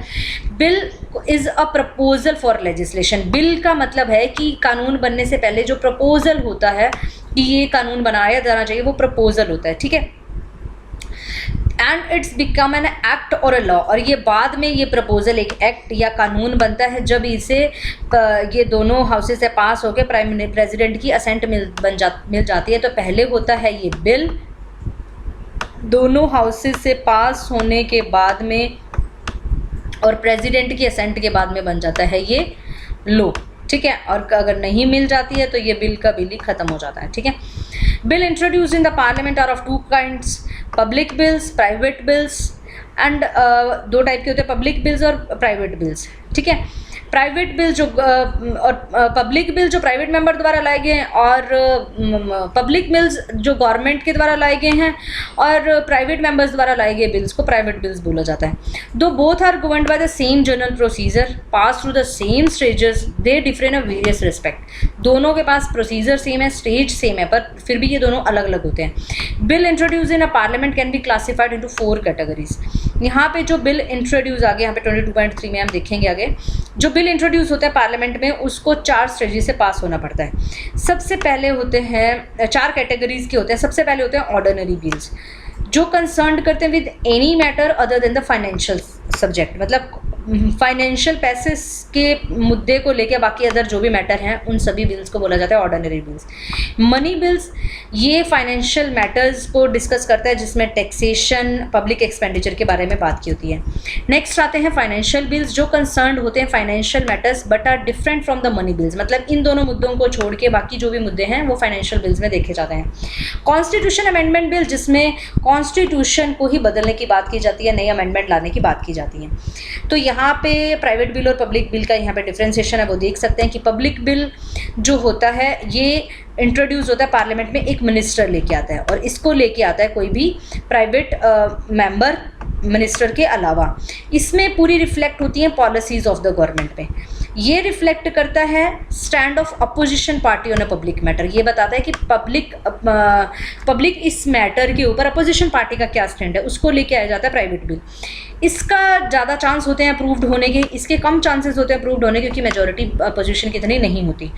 ये its rejection by the house amounts to the expression of want of parliamentary confidence. अगर ये बिल, पब्लिक बिल जो है, अगर कोई मिनिस्टर कोई बिल लेके आ रहा है और उसको रिजेक्ट कर दिया जाए या फिर वो पास ना हो पाए, इसका मतलब कि पार्लियामेंट का, लोकसभा का जो है यहाँ पे कॉन्फिडेंस ख़त्म हो गया है। जो भी चल रही है सत्ता का भी, सरकार का भी जो है कॉन्फिडेंस ख़त्म हो गया, वो सरकार गिरने वाली है। ठीक है, इसका rejection by the house has no, इसका कोई इम्प्लीकेशन नहीं होता है कि अब उनको कॉन्फिडेंस सिद्ध करना पड़ेगा।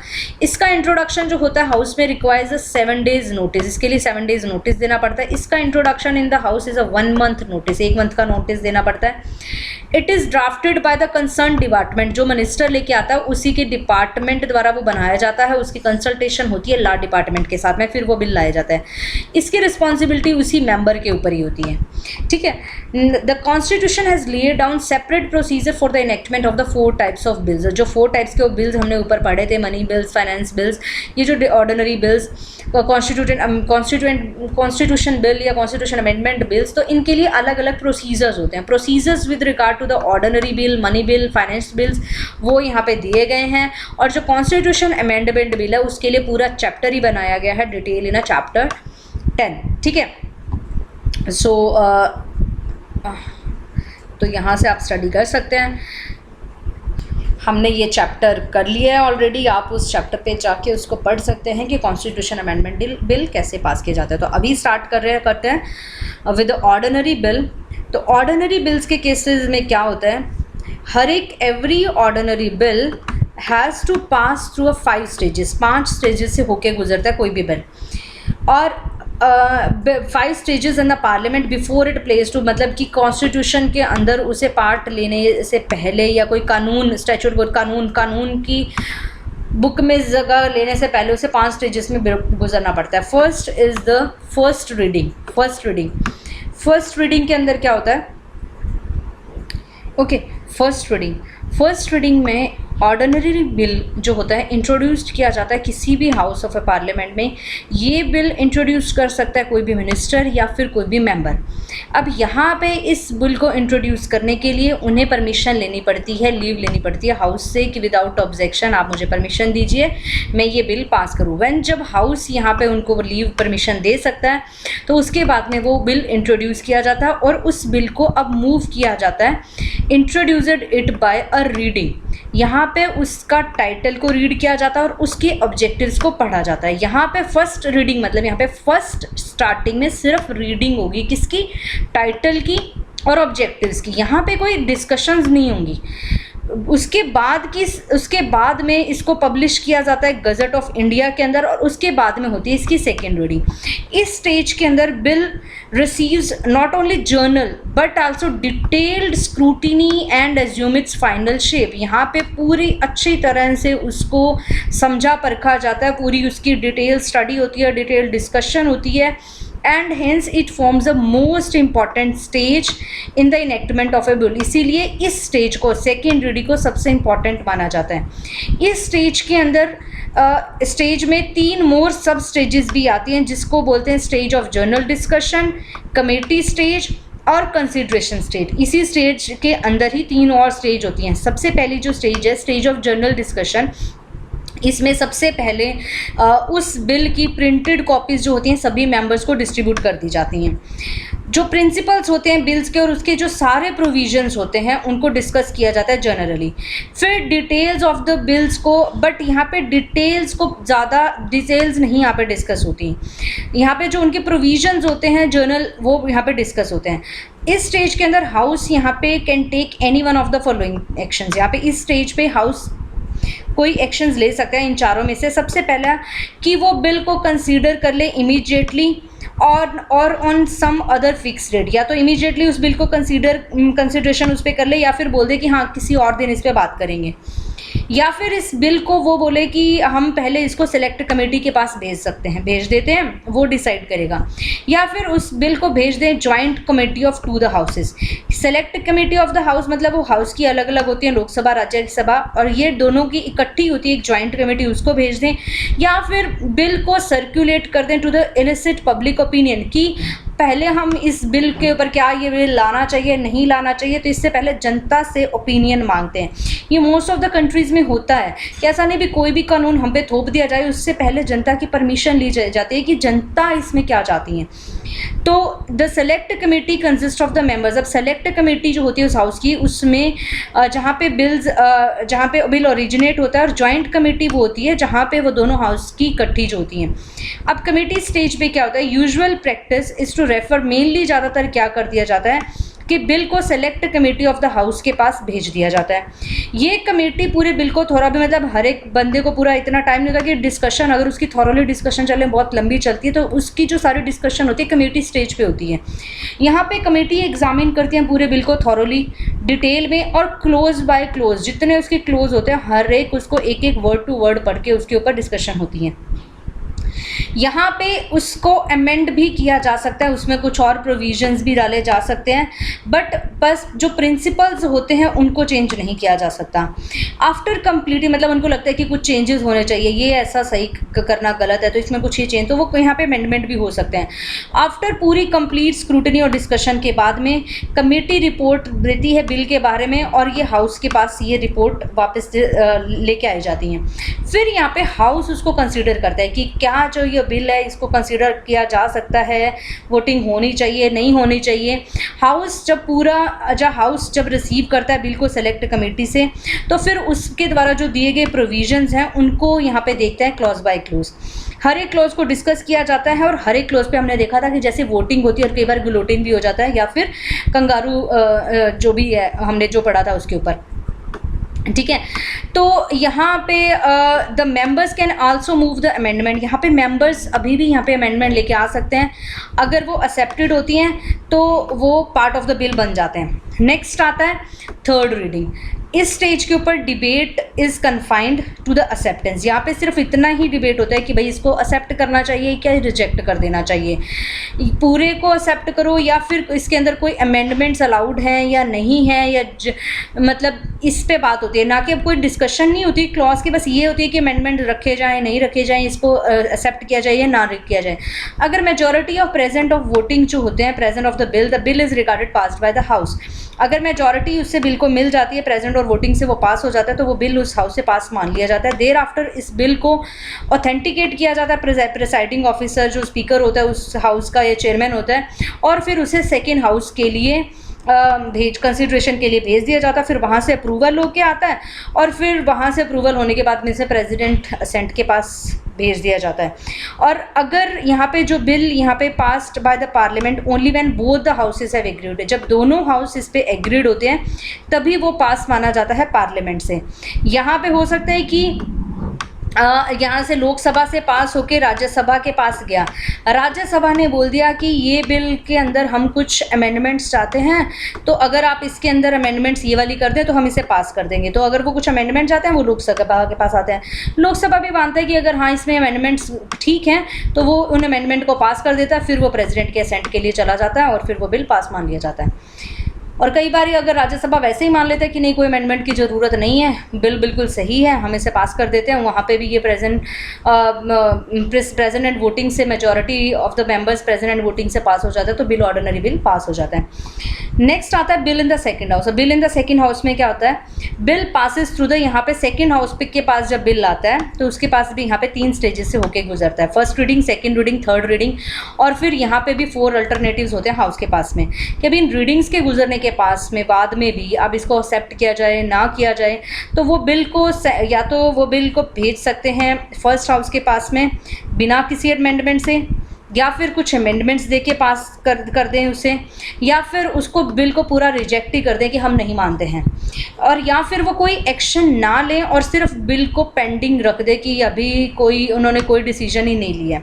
अगर सेकेंड हाउस बिल को पास कर देता है बिना किसी अमेंडमेंट से फर्स्ट हाउस को, तो यहाँ पे बिल को पास मान लिया जाता है दोनों हाउसेस से और उसे प्रेसिडेंट असेंट के लिए भेज दिया जाता है। दूसरे हैंड पे अगर वो हाउस अगर यहाँ से राज्यसभा ने कुछ अमेंडमेंट करके भेजे और लोकसभा माने कि यहाँ पे हम तो नहीं मानते इन अमेंडमेंट्स को और रिजेक्ट कर देता है इन अमेंडमेंट को, और फिर कोई एक्शन भी नहीं लिया जाता है सेकेंड, या फिर कोई एक्शन नहीं लिया जाता, या तो ये रिजेक्ट कर दे, मतलब अब दोनों की सहमति नहीं बनी, इन्होंने अमेंडमेंट दी, इन्होंने इसकी ना मानी, तो यहाँ पे एक डेडलॉक पैदा हो गया, या फिर इन्होंने एक बिल भेजा और राज्यसभा ने कोई एक्शन नहीं लिया 6 महीने तक, तो भी एक डेडलॉक पैदा हो गया।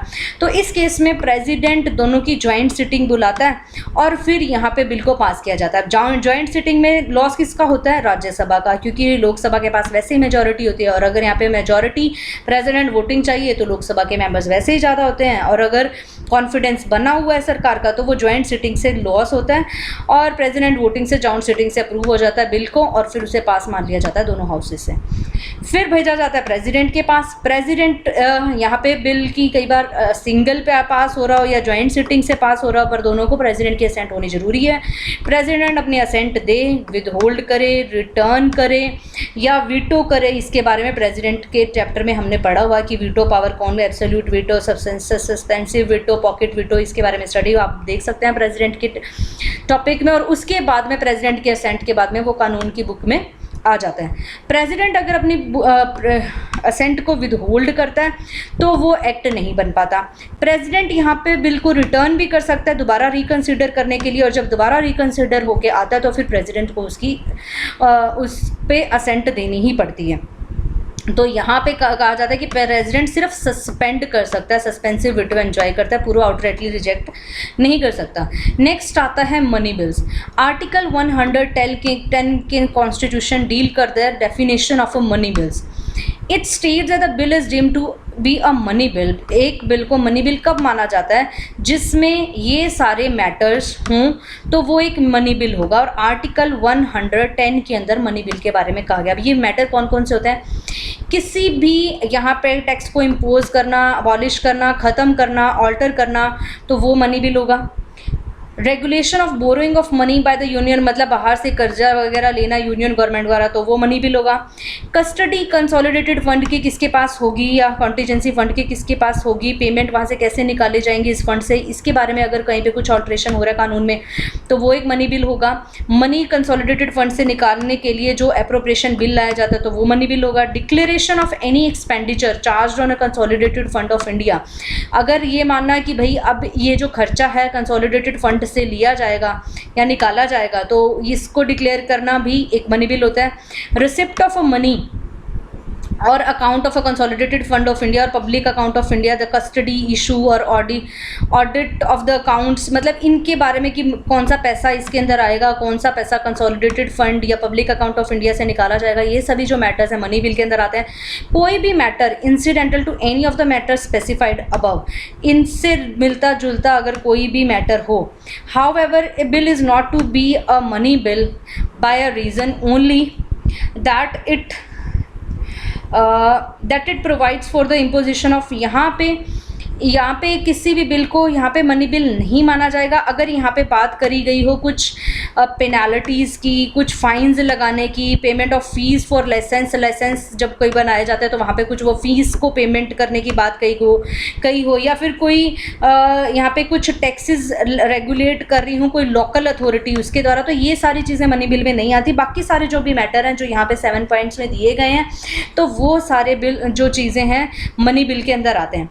अगर कोई भी क्वेश्चन अराइज होता है कि इस बिल को मनी बिल बोलें या ना बोलें तो उसके अंदर किसका डिसीजन फाइनल होता है? जो हमने पढ़ा था स्पीकर ऑफ द लोकसभा का डिसीजन यहाँ पे फाइनल होता है उनका। फिर हमने ये भी पढ़ा था कि जब वो इसे पास करता है तो उसके बाद में प्रेसिडेंट की असेंट स्पीकर यहाँ पे एक सर्टिफिकेट इशू करता है जिस पे लिखा होता है कि this bill is money bill.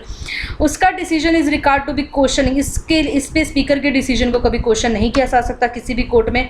और जब मनी बिल को ट्रांसमिट किया जाता है राज्यसभा में तो यहाँ पे उसके साथ एक एंडोर्समेंट पेपर होता है स्पीकर के द्वारा लगाया होगा कि this is a money bill. Constitutions lay down a special procedure for passing a money bill in the parliament. Constitution ने कुछ एक स्पेशल प्रोसीजर बनाया मनी बिल को पास होने में। मनी बिल को सिर्फ लोकसभा में ही इंट्रोड्यूस किया जा सकता है और ये प्रेसिडेंट की रिकमेंडेशन से ही यहाँ पे कंसीडर किया जाता है। एवरी सच बिल जो is consider to a government bill and can be introduced only by the, ऐसा कोई भी जो बिल होता है, जो मनी बिल होता है, वो गवर्नमेंट बिल इसे बोला जाता है और ये हमेशा एक मिनिस्टर के द्वारा इंट्रोड्यूस किया जाता है। जब मनी बिल पास हो जाता है लोकसभा के अंदर तो फिर इसको राज्यसभा में भेजा जाता है कंसिडरेशन करने के लिए। राज्यसभा की यहाँ पे कोई भी पावर नहीं होती मनी बिल को लेके, क्योंकि वो ना तो उसे रिजेक्ट कर सकता है, ना इसमें कोई अमेंडमेंट कर दे सकता है। बस उसको 14 दिन का नोटिस दिया जाता है कि आप इतने दिनों के अंदर अपनी रिकमेंडेशंस बता दिए। अब लोकसभा पे ये भी कोई बाध्य नहीं होता कि राज्यसभा की रिकमेंडेशन माने ना माने, उसे आउटरेटली रिजेक्ट भी कर सकते हैं और वो बिल वैसे भी पास हो जाता है। तो यहाँ पे राज्यसभा के पास कोई पावर नहीं होती। अगर लोकसभा एक्सेप्ट करती है उनकी रिकमेंडेशंस तो बिल को यहाँ पे पास मान लिया जाता है दोनों से मॉडिफाइड फॉर्म में, और अगर नहीं भी करती तो भी वो पास मान लिया जाता है। अगर राज्यसभा रिटर्न नहीं करती लोकसभा को 14 दिन के अंदर बिल, तो भी यहाँ पे बिल को पास मान लिया जाता है कि वो राज्यसभा से पास हो जाता है। तो यहाँ पे हम देख सकते हैं कि काफ़ी कम पावर होती है यहाँ पे राज्यसभा के पास मनी बिल को लेके। फाइनली जब बिल को प्रेजेंट किया जाता है प्रेसिडेंट के पास तो वो उसको असेंट देनी ही पड़ती है, क्योंकि वो उसकी कंसिडरेशन से आया होता है, उसको वो कभी रिटर्न नहीं कर सकता। नॉर्मली यहाँ पे प्रेसिडेंट अपनी असेंट दे देता है। और यहाँ पे हम देख सकते हैं differences between the enactment of ordinary bills और मनी बिल, आगे ये आएगा। नेक्स्ट आता है फाइनेंशियल बिल। फाइनेंशियल बिल्स ये वो बिल्स होते हैं वो जो डील करते हैं फिजिकल मैटर, पैसे के से मैटर से रिलेट करते हैं, रेवेन्यू को लेके कि जो पैसा कैसे जनरेट होगा और कौन कौन सी चीज़ों पे लगाया जाएगा एक्सपेंडिचर को लेके। तो यहाँ पे कॉन्स्टिट्यूशन ने इसके लिए टर्म दी गई है फाइनेंस बिल। टेक्निकल सेंस में फाइनेंशियल जो बिल होते हैं 3 प्रकार के होते हैं। सबसे पहले मनी बिल, जिसके बारे में हमने पढ़ लिया 110 में। दूसरा होता है फाइनेंस बिल पार्ट 1 जो 117(1) में दिया गया, और फाइनेंस बिल पार्ट 2 जो 117(3) में दिया गया। अब ये क्या कुछ होते हैं, थोड़ा सा टिपिकल है, थोड़ा सा आपको याद रखने की ज़रूरत है। इसमें जो क्लासिफिकेशन इम्प्लाइज करती है कि money bill simply species of finance bill. अब मनी बिल फाइनेंस बिल ही होते हैं, ठीक है। हेंस सभी मनी बिल्स फाइनेंस बिल्स ही होते हैं, बट सभी फाइनेंस बिल्स मनी बिल नहीं होते हैं। इसके अलावा वो 1 और 2 अलग अलग कैटेगरी में भी आते हैं। Only those finance bills are money bills which contain exclusively those matters जो हमने 110 में पढ़े थे, उन्हीं को मनी बिल बोला जाता है। उसके अलावा जो भी मैटर है फाइनेंस बिल्स के अंदर आते हैं। ये सर्टिफाइड मनी बिल्स को सर्टिफाइड कौन करता है, स्पीकर ऑफ द लोकसभा। और फाइनेंस बिल 1 और 2 on the other hand has been dealt with article 117। जैसे मनी बिल्स के लिए आर्टिकल 110 है, फाइनेंस बिल्स के लिए आर्टिकल है 117। तो काफ़ी इंपॉर्टेंट, इन्हें याद रखना। फाइनेंस बिल पार्ट 1 में कौन से बिल आता है, फाइनेंस बिल में वो आता है that contains not only any और ऑल द मैटर में। यहाँ पे वो सारे मैटर जो आर्टिकल 110 में नहीं दिए गए हैं वो सारे मैटर आते हैं फाइनेंस बिल में 1 में। बट इसमें वो सारे मैटर्स भी होते हैं, but also other matters of journal legislation, other जो मैटर्स हैं वो भी इसके अंदर आ जाते हैं। For instance A bill that contains a borrowing clause, अगर किसी बिल के अंदर बाहर से कुछ पैसा लेने का क्लॉज है but does not exclusively deal with the borrowing, but वो पूरी तरह से डील नहीं करता है बोरोइंग का। In to respect finance bill is similar to a money bill. तो मतलब पूरा उसमें बोरोइंग की बात नहीं है, क्लॉज है उसमें, एक क्लॉज है, क्लॉज दिया गया है बोरोइंग का, पूरा बिल उसके पे नहीं है, तो वो फाइनेंस बिल्स में आएगा। Finance bills in to respect finance bill, जो फाइनेंस बिल 1 है वो सिमिलर होता है मनी बिल में। कैसे ये दोनों एक जैसे हैं कि दोनों को ही इंट्रोड्यूस किया जाता है लोकसभा में, राज्यसभा में नहीं इंट्रोड्यूस किया जाता है। फाइनेंस बिल 1 और मनी बिल को दोनों को ही इंट्रोड्यूस किया जाता है प्रेसिडेंट की रिकमेंडेशन से ही। In all the other respect, इसके अलावा जो भी अदर जो मामले हैं, finance bill 1 is governed by same legislative procedure applicable to the ordinary bill. बाकी जो भी सारी बातें हैं वो उसकी ऑर्डिनरी बिल से ही रिलेट करती हैं। Hence it can be either rejected, और अब इसमें जैसे उन्होंने बोला था कि मनी बिल को यहाँ पे राज्यसभा के पास कोई पावर नहीं होती, वो 14 डेज में अगर पास ना भी हो तो पास मान लिया जाता है। बट फाइनेंस बिल 1 को राज्यसभा अमेंड भी कर सकती है और रिजेक्ट भी कर सकती है, ठीक है। In case of a disagreement, अगर दोनों हाउसेस को लेके इसके बीच में डिसएग्रीमेंट होता है तो प्रेसिडेंट यहाँ पे ज्वाइंट सिटिंग भी बुला सकता है दोनों हाउसेस की डेडलॉक को ख़त्म करने के लिए। उस केस में कोई ज्वाइंट सिटिंग नहीं होती। जब bill is presented to the president, यहाँ पे प्रेसिडेंट के पास प्रेजेंट होता है तो वो यहाँ पे अपनी असेंट दे सकता है और विद होल्ड भी कर सकता है और रिटर्न भी कर सकता है for reconsideration of the houses. तो उसको रिकन्सिडरेशन के लिए भी भेज सकता है, बट उस केस में ये रिकन्सिडर करने के लिए नहीं भेज सकता क्योंकि वो उसके रिकमेंडेशन पे ही आया होता है। ठीक है, तो यहाँ पे आप देख सकते हैं difference between ordinary bill and money bill. ये इंट्रोड्यूस्ड होता है लोकसभा राज्यसभा दोनों में से ही, बट मनी बिल जो होता है सिर्फ लोकसभा में ही इंट्रोड्यूस्ड होता है। ये इंट्रोड्यूस होता है किसी मिनिस्टर और प्राइवेट मेंबर द्वारा, ये सिर्फ मिनिस्टर द्वारा ही होता है। ये इंट्रोड्यूस होता है without the recommendation of president, but ये सिर्फ रिकमेंडेशन ऑफ प्रेसिडेंट से ही आता है। And it can be amended और रिजेक्टेड बाय द राज्यसभा, इसको अमेंड और रिजेक्ट भी कर सकती है बट इसको नहीं कर सकती। It can be detained by the Rajya Sabha for maximum period of 6 month, 6 month तक यहाँ पे वो कोई भी अपना अगर कुछ भी कोई भी एक्शन नहीं ले सकती राज्यसभा पर। उसके बाद में ज्वाइंट सिटिंग होती है।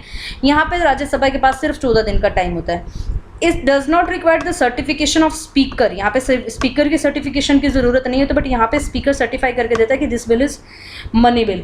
यहाँ पे प्रेसिडेंट की असेंट के लिए इसको भेजा जा सकता है only after approval by both the houses. अगर डेडलॉक होता है तो यहाँ पे ज्वाइंट सिटिंग बुलाई जाती है। और यहाँ पे इस केस में होता है कि यहाँ पे अगर इसमें डिसएग्रीमेंट होता है दोनों हाउसेज में तो यहाँ पे कोई ज्वाइंट सिटिंग का प्रावधान नहीं होता। बस वो उसको मान लिया जाता है कि राज्यसभा से पास होगा, प्रेसिडेंट के असेंट के लिए भेज दिया जाता है। अगर इसकी डिफीट होती है लोकसभा के अंदर तो यहाँ पे may lead to the resignation of the government, कि अगर ये किसी मिनिस्टर ने इंट्रोड्यूस किया है और वो बिल पास नहीं हो पाया तो ये माना जाता है कि गवर्नमेंट ने अपना कॉन्फिडेंस खो दिया है और उसे रिज़ाइन कर देना चाहिए। अगर इसकी डिफीट होती है तो ये its defeat in the Lok Sabha leads to the resignation of government. तो ये इसकी अगर डिफीट होती है मनी बिल, अगर कोई पैसा ही नहीं पास हो रहा है उसको ही नहीं पास कर पा रहे हैं लोकसभा के अंदर ही, क्योंकि लोकसभा के पास पावर होते हैं तो मतलब यहाँ पे रेजिग्नेशन देना पड़ता है गवर्नमेंट को। It can be rejected, approved, return for the reconsideration by the president, but यहाँ पे रिजेक्ट होता है, अप्रूव्ड होता है, बट इसको रिटर्न नहीं किया जा सकता। नेक्स्ट आता है फाइनेंस बिल 2। फाइनेंस बिल 2 में provision involving the expenditure from the consolidated 2 के अंदर जो एक्सपेंडिचर जो भी खर्चा किया जाता है कंसोलिडेटेड फंड ऑफ इंडिया होता है वो सारे प्रावधान होते हैं इसमें, but does not include any of the matter mentioned in article 1। पर 1110 में जो मनी बिल में लिखा गया है वो वाले मैटर को छोड़ के बाकी कंसोलिडेटेड फंड ऑफ इंडिया से रिलेटेड जो भी प्रावधान है वो फाइनेंस बिल 2 के अंदर आते हैं। It is treated as ordinary bill, इसको ऑर्डिनरी बिल की तरह ट्रीट किया जाता है इन ऑल द रिस्पेक्ट, सभी रिस्पेक्ट में। ठीक है, it is governed by the same legislative procedure जो एक ऑर्डिनरी बिल के लिए आता है। The only special feature of this bill is that it can not be passed by either house of the parliament unless president has recommended to that house the consideration of the bill। ये मतलब इसको तब तक पास नहीं माना जाता जब तक कि प्रेसिडेंट उस हाउस को रिकमेंड ना करे उस बिल को कंसीडर करने के लिए। हेंस जो फाइनेंस बिल 2 है can be introduced either house of the parliament and the recommendation of a president is not necessary for its introduction। ठीक है, मतलब यहाँ पे प्रेसिडेंट की रिकमेंडेशन लेनी कोई ज़रूरी नहीं होती। इट कैन बी आइदर इसको रिजेक्ट कर सकते हैं, अमेंड किया जा सकता है हाउस ऑफ पार्लियामेंट में। इन केस ऑफ डिसएग्रीमेंट होता है इनके बीच में तो प्रेसिडेंट यहाँ पे ज्वाइंट सिटिंग भी बुला सकता है डेडलॉक को हटाने के लिए। और जब बिल प्रेजेंट होता है प्रेसिडेंट के पास, उसके पास ये पावर होती है वो असेंट दे, विद होल्ड दे या फिर इसको रिकन्सिडरेशन के लिए भेज दे। ठीक है, नेक्स्ट आता है ज्वाइंट सिटिंग, जिसके बारे में हमने पढ़ लिया कि जिस केस में अगर डेडलॉक होता है तो यहाँ पे उसको ख़त्म करने के लिए प्रेसिडेंट यहाँ पे ज्वाइंट सिटिंग बुलवाता है। अगर बिल रिजेक्ट कर दिया गया है किसी अदर हाउस के द्वारा या फिर उसे फाइनली डिसएग्रीड हो गए हैं, अमेंडमेंट अगर नहीं मान रहा हो दूसरा हाउस उसकी, या फिर 6 महीने तक रख के बैठा और कुछ भी उस पर एक्शन नहीं लिया हो, तो इन तीनों सिचुएशंस के लिए जो होता है प्रेसिडेंट यहाँ पे ज्वाइंट सिटिंग बुलाता है। और फिर डेलिबरेटली वोटिंग से वो बिल पास कर दिया जाता है। और joint sitting is applicable, joint sitting जो एप्लीकेबल होती है ऑर्डिनरी बिल के लिए होती है, और financial bills only and not to the money bills के लिए नहीं होती, और ना ही कॉन्स्टिट्यूशनल अमेंडमेंट बिल के लिए होते हैं, उनके लिए तो सेपरेटली एक एक से पास होना पड़ता है। In case of a money bill Lok Sabha के पास पूरी ओवरराइडिंग पावर होती हैं। अब जो यहाँ पे 6 मंथ्स का टाइम जो गिना जाता है कि जिसके बाद में वो लैप्स हो जाता है टाइम, और फिर डेडलॉक हो जाता है, और फिर प्रेसिडेंट जॉइंट सिटिंग बुलाता है, तो वो 6 महीने का जो टाइम काउंट किया जाता है, उसके बीच में जो एडजर्नमेंट का टाइम था जो सेशन का, उसको काउंट, जो 4-5 दिन के लिए एडजर्नमेंट होता है, उनको नहीं काउंट किया जाता है। अगर बिल ऑलरेडी लैप्स्ड हो चुका है due to dissolution of Lok Sabha, तो कोई जॉइंट सिटिंग यहाँ पे नहीं होती। कि अगर कोई बिल लैप्स ही हो गया, जैसे हमने पढ़ा था किस किस केस में बिल लैप्स हो जाता है, तो उसके लिए जॉइंट सिटिंग नहीं होती। बट अगर जॉइंट सिटिंग हेल्ड होती है लोकसभा के अंदर, butt joint sitting can be held if the Lok Sabha is dissolved after the president. हमने देखा था कि प्रेसिडेंट की नोटिफाइड, अगर प्रेसिडेंट नोटिफाई कर दिया है कि उसकी जॉइंट सिटिंग होगी और उसके बाद में लोकसभा डिसॉल्व हो जाती है, तो जॉइंट सिटिंग होती है उसकी, प्रेसिडेंट जॉइंट सिटिंग बुलाता है और फिर उसको पूरा बिल आगे प्रोसीड फर्दर होता है। स्पीकर ऑफ लोकसभा, अब उसको जॉइंट सिटिंग को प्रिसाइड कौन करता है, तो स्पीकर ऑफ लोकसभा उसे प्रिसाइड करता है, और अगर वो नहीं होता तो डिप्टी स्पीकर करता है, और अगर डिप्टी स्पीकर भी नहीं होता तो यहाँ पे the deputy chairman of Rajya Sabha यहाँ पे प्रिसाइड करता है। यहाँ पे चेयरमैन नहीं है, यहाँ पे डिप्टी चेयरमैन। डिप्टी चेयरमैन क्यों है, क्योंकि जो चेयरमैन होता है वो किसी भी हाउस का मेंबर नहीं होता, इसलिए वो उसको चेयर नहीं कर सकता। जो कॉरम होता है वही 1/10 of the total members of 2 houses होता है। ज्वाइंट सिटिंग को गवर्न किया जाता है rule of procedure of Lok Sabha, ना कि राज्यसभा के मेथड से उसे चलाया जाता है, लोकसभा के मेथड से वो चलाया जाता है। अगर bill in a dispute is passed by majority of total members of both the house present and voting in the joint, the bill is deemed to have been passed by both the houses। तो यहाँ पे अगर present and voting से वो bill pass हो जाता है तो वो मतलब कि पास मान लिया जाता है दोनों हाउसेस। तो नॉर्मली लोकसभा के पास ग्रेटर नंबर होते हैं उस बिल को जीतने के लिए, तो लोकसभा तो हमेशा चाहेगी कि राज्यसभा में नहीं है तो फिर जॉइंट सिटिंग हो जाए, तो यहाँ पे लोकसभा हमेशा जीतती है जॉइंट सिटिंग के अंदर, battle in a joint sitting. Constitution ने स्पेसिफाइड किया joint sitting that at a joint sitting new amendments to the bill can not be proposed. यहाँ पे कॉन्स्टिट्यूशन ने ये बोला कि नए अमेंडमेंट्स जो नए अमेंडमेंट्स टू द बिल है यहाँ पे प्रपोज नहीं किए जा सकते जॉइंट सिटिंग में। That can not be proposed, सिर्फ 2 केसेस में प्रपोज किए जा सकते हैं, वैसे नहीं होते अमेंडमेंट्स, कुछ भी नहीं होते। अमेंडमेंट्स तब होंगे जब अगर माना जाए कि यहाँ पे फाइनल डिसएग्रीमेंट के बाद में माना जाए कि ये अमेंडमेंट्स होने ज़रूरी हैं, या फिर जो अमेंडमेंट्स माना जाए कि अब इतना डिले हो गया तो ये कुछ चेंजेस अब इसमें कर देने चाहिए, तो फिर हो सकते हैं। अभी अगर बोलें कि जॉइंट सिटिंग से कौन कौन से बिल पास हुए हैं, तो अभी तक 3 ही बिल पास हुए हैं। Dowry prohibition bill 1960, banking service commission repeal bill 1977 और प्रिवेंशन ऑफ टेररिज्म बिल 2002 के अंदर। तो यही अभी तक हुए हैं। अब बाकी जो चैप्टर हैं बजट इन अ पार्लियामेंट, काफ़ी अभी तक चैप्टर जो है रह गया, वो हम नेक्स्ट जो पार्ट में करेंगे। तो stay tuned with me for the next part. I think अभी तक जो मैंने आपको पढ़ाया वो समझ में आ गया होगा, नहीं आ गया तो आप मुझे कमेंट सेक्शन में लिख सकते हैं, मैं आपको नेक्स्ट जो पार्ट होगा उसमें बता दूंगी, ठीक है। So okay, bye bye, thank you, have a nice day, stay at home, take care, Jai Hind, जय भारत, बाय बाय।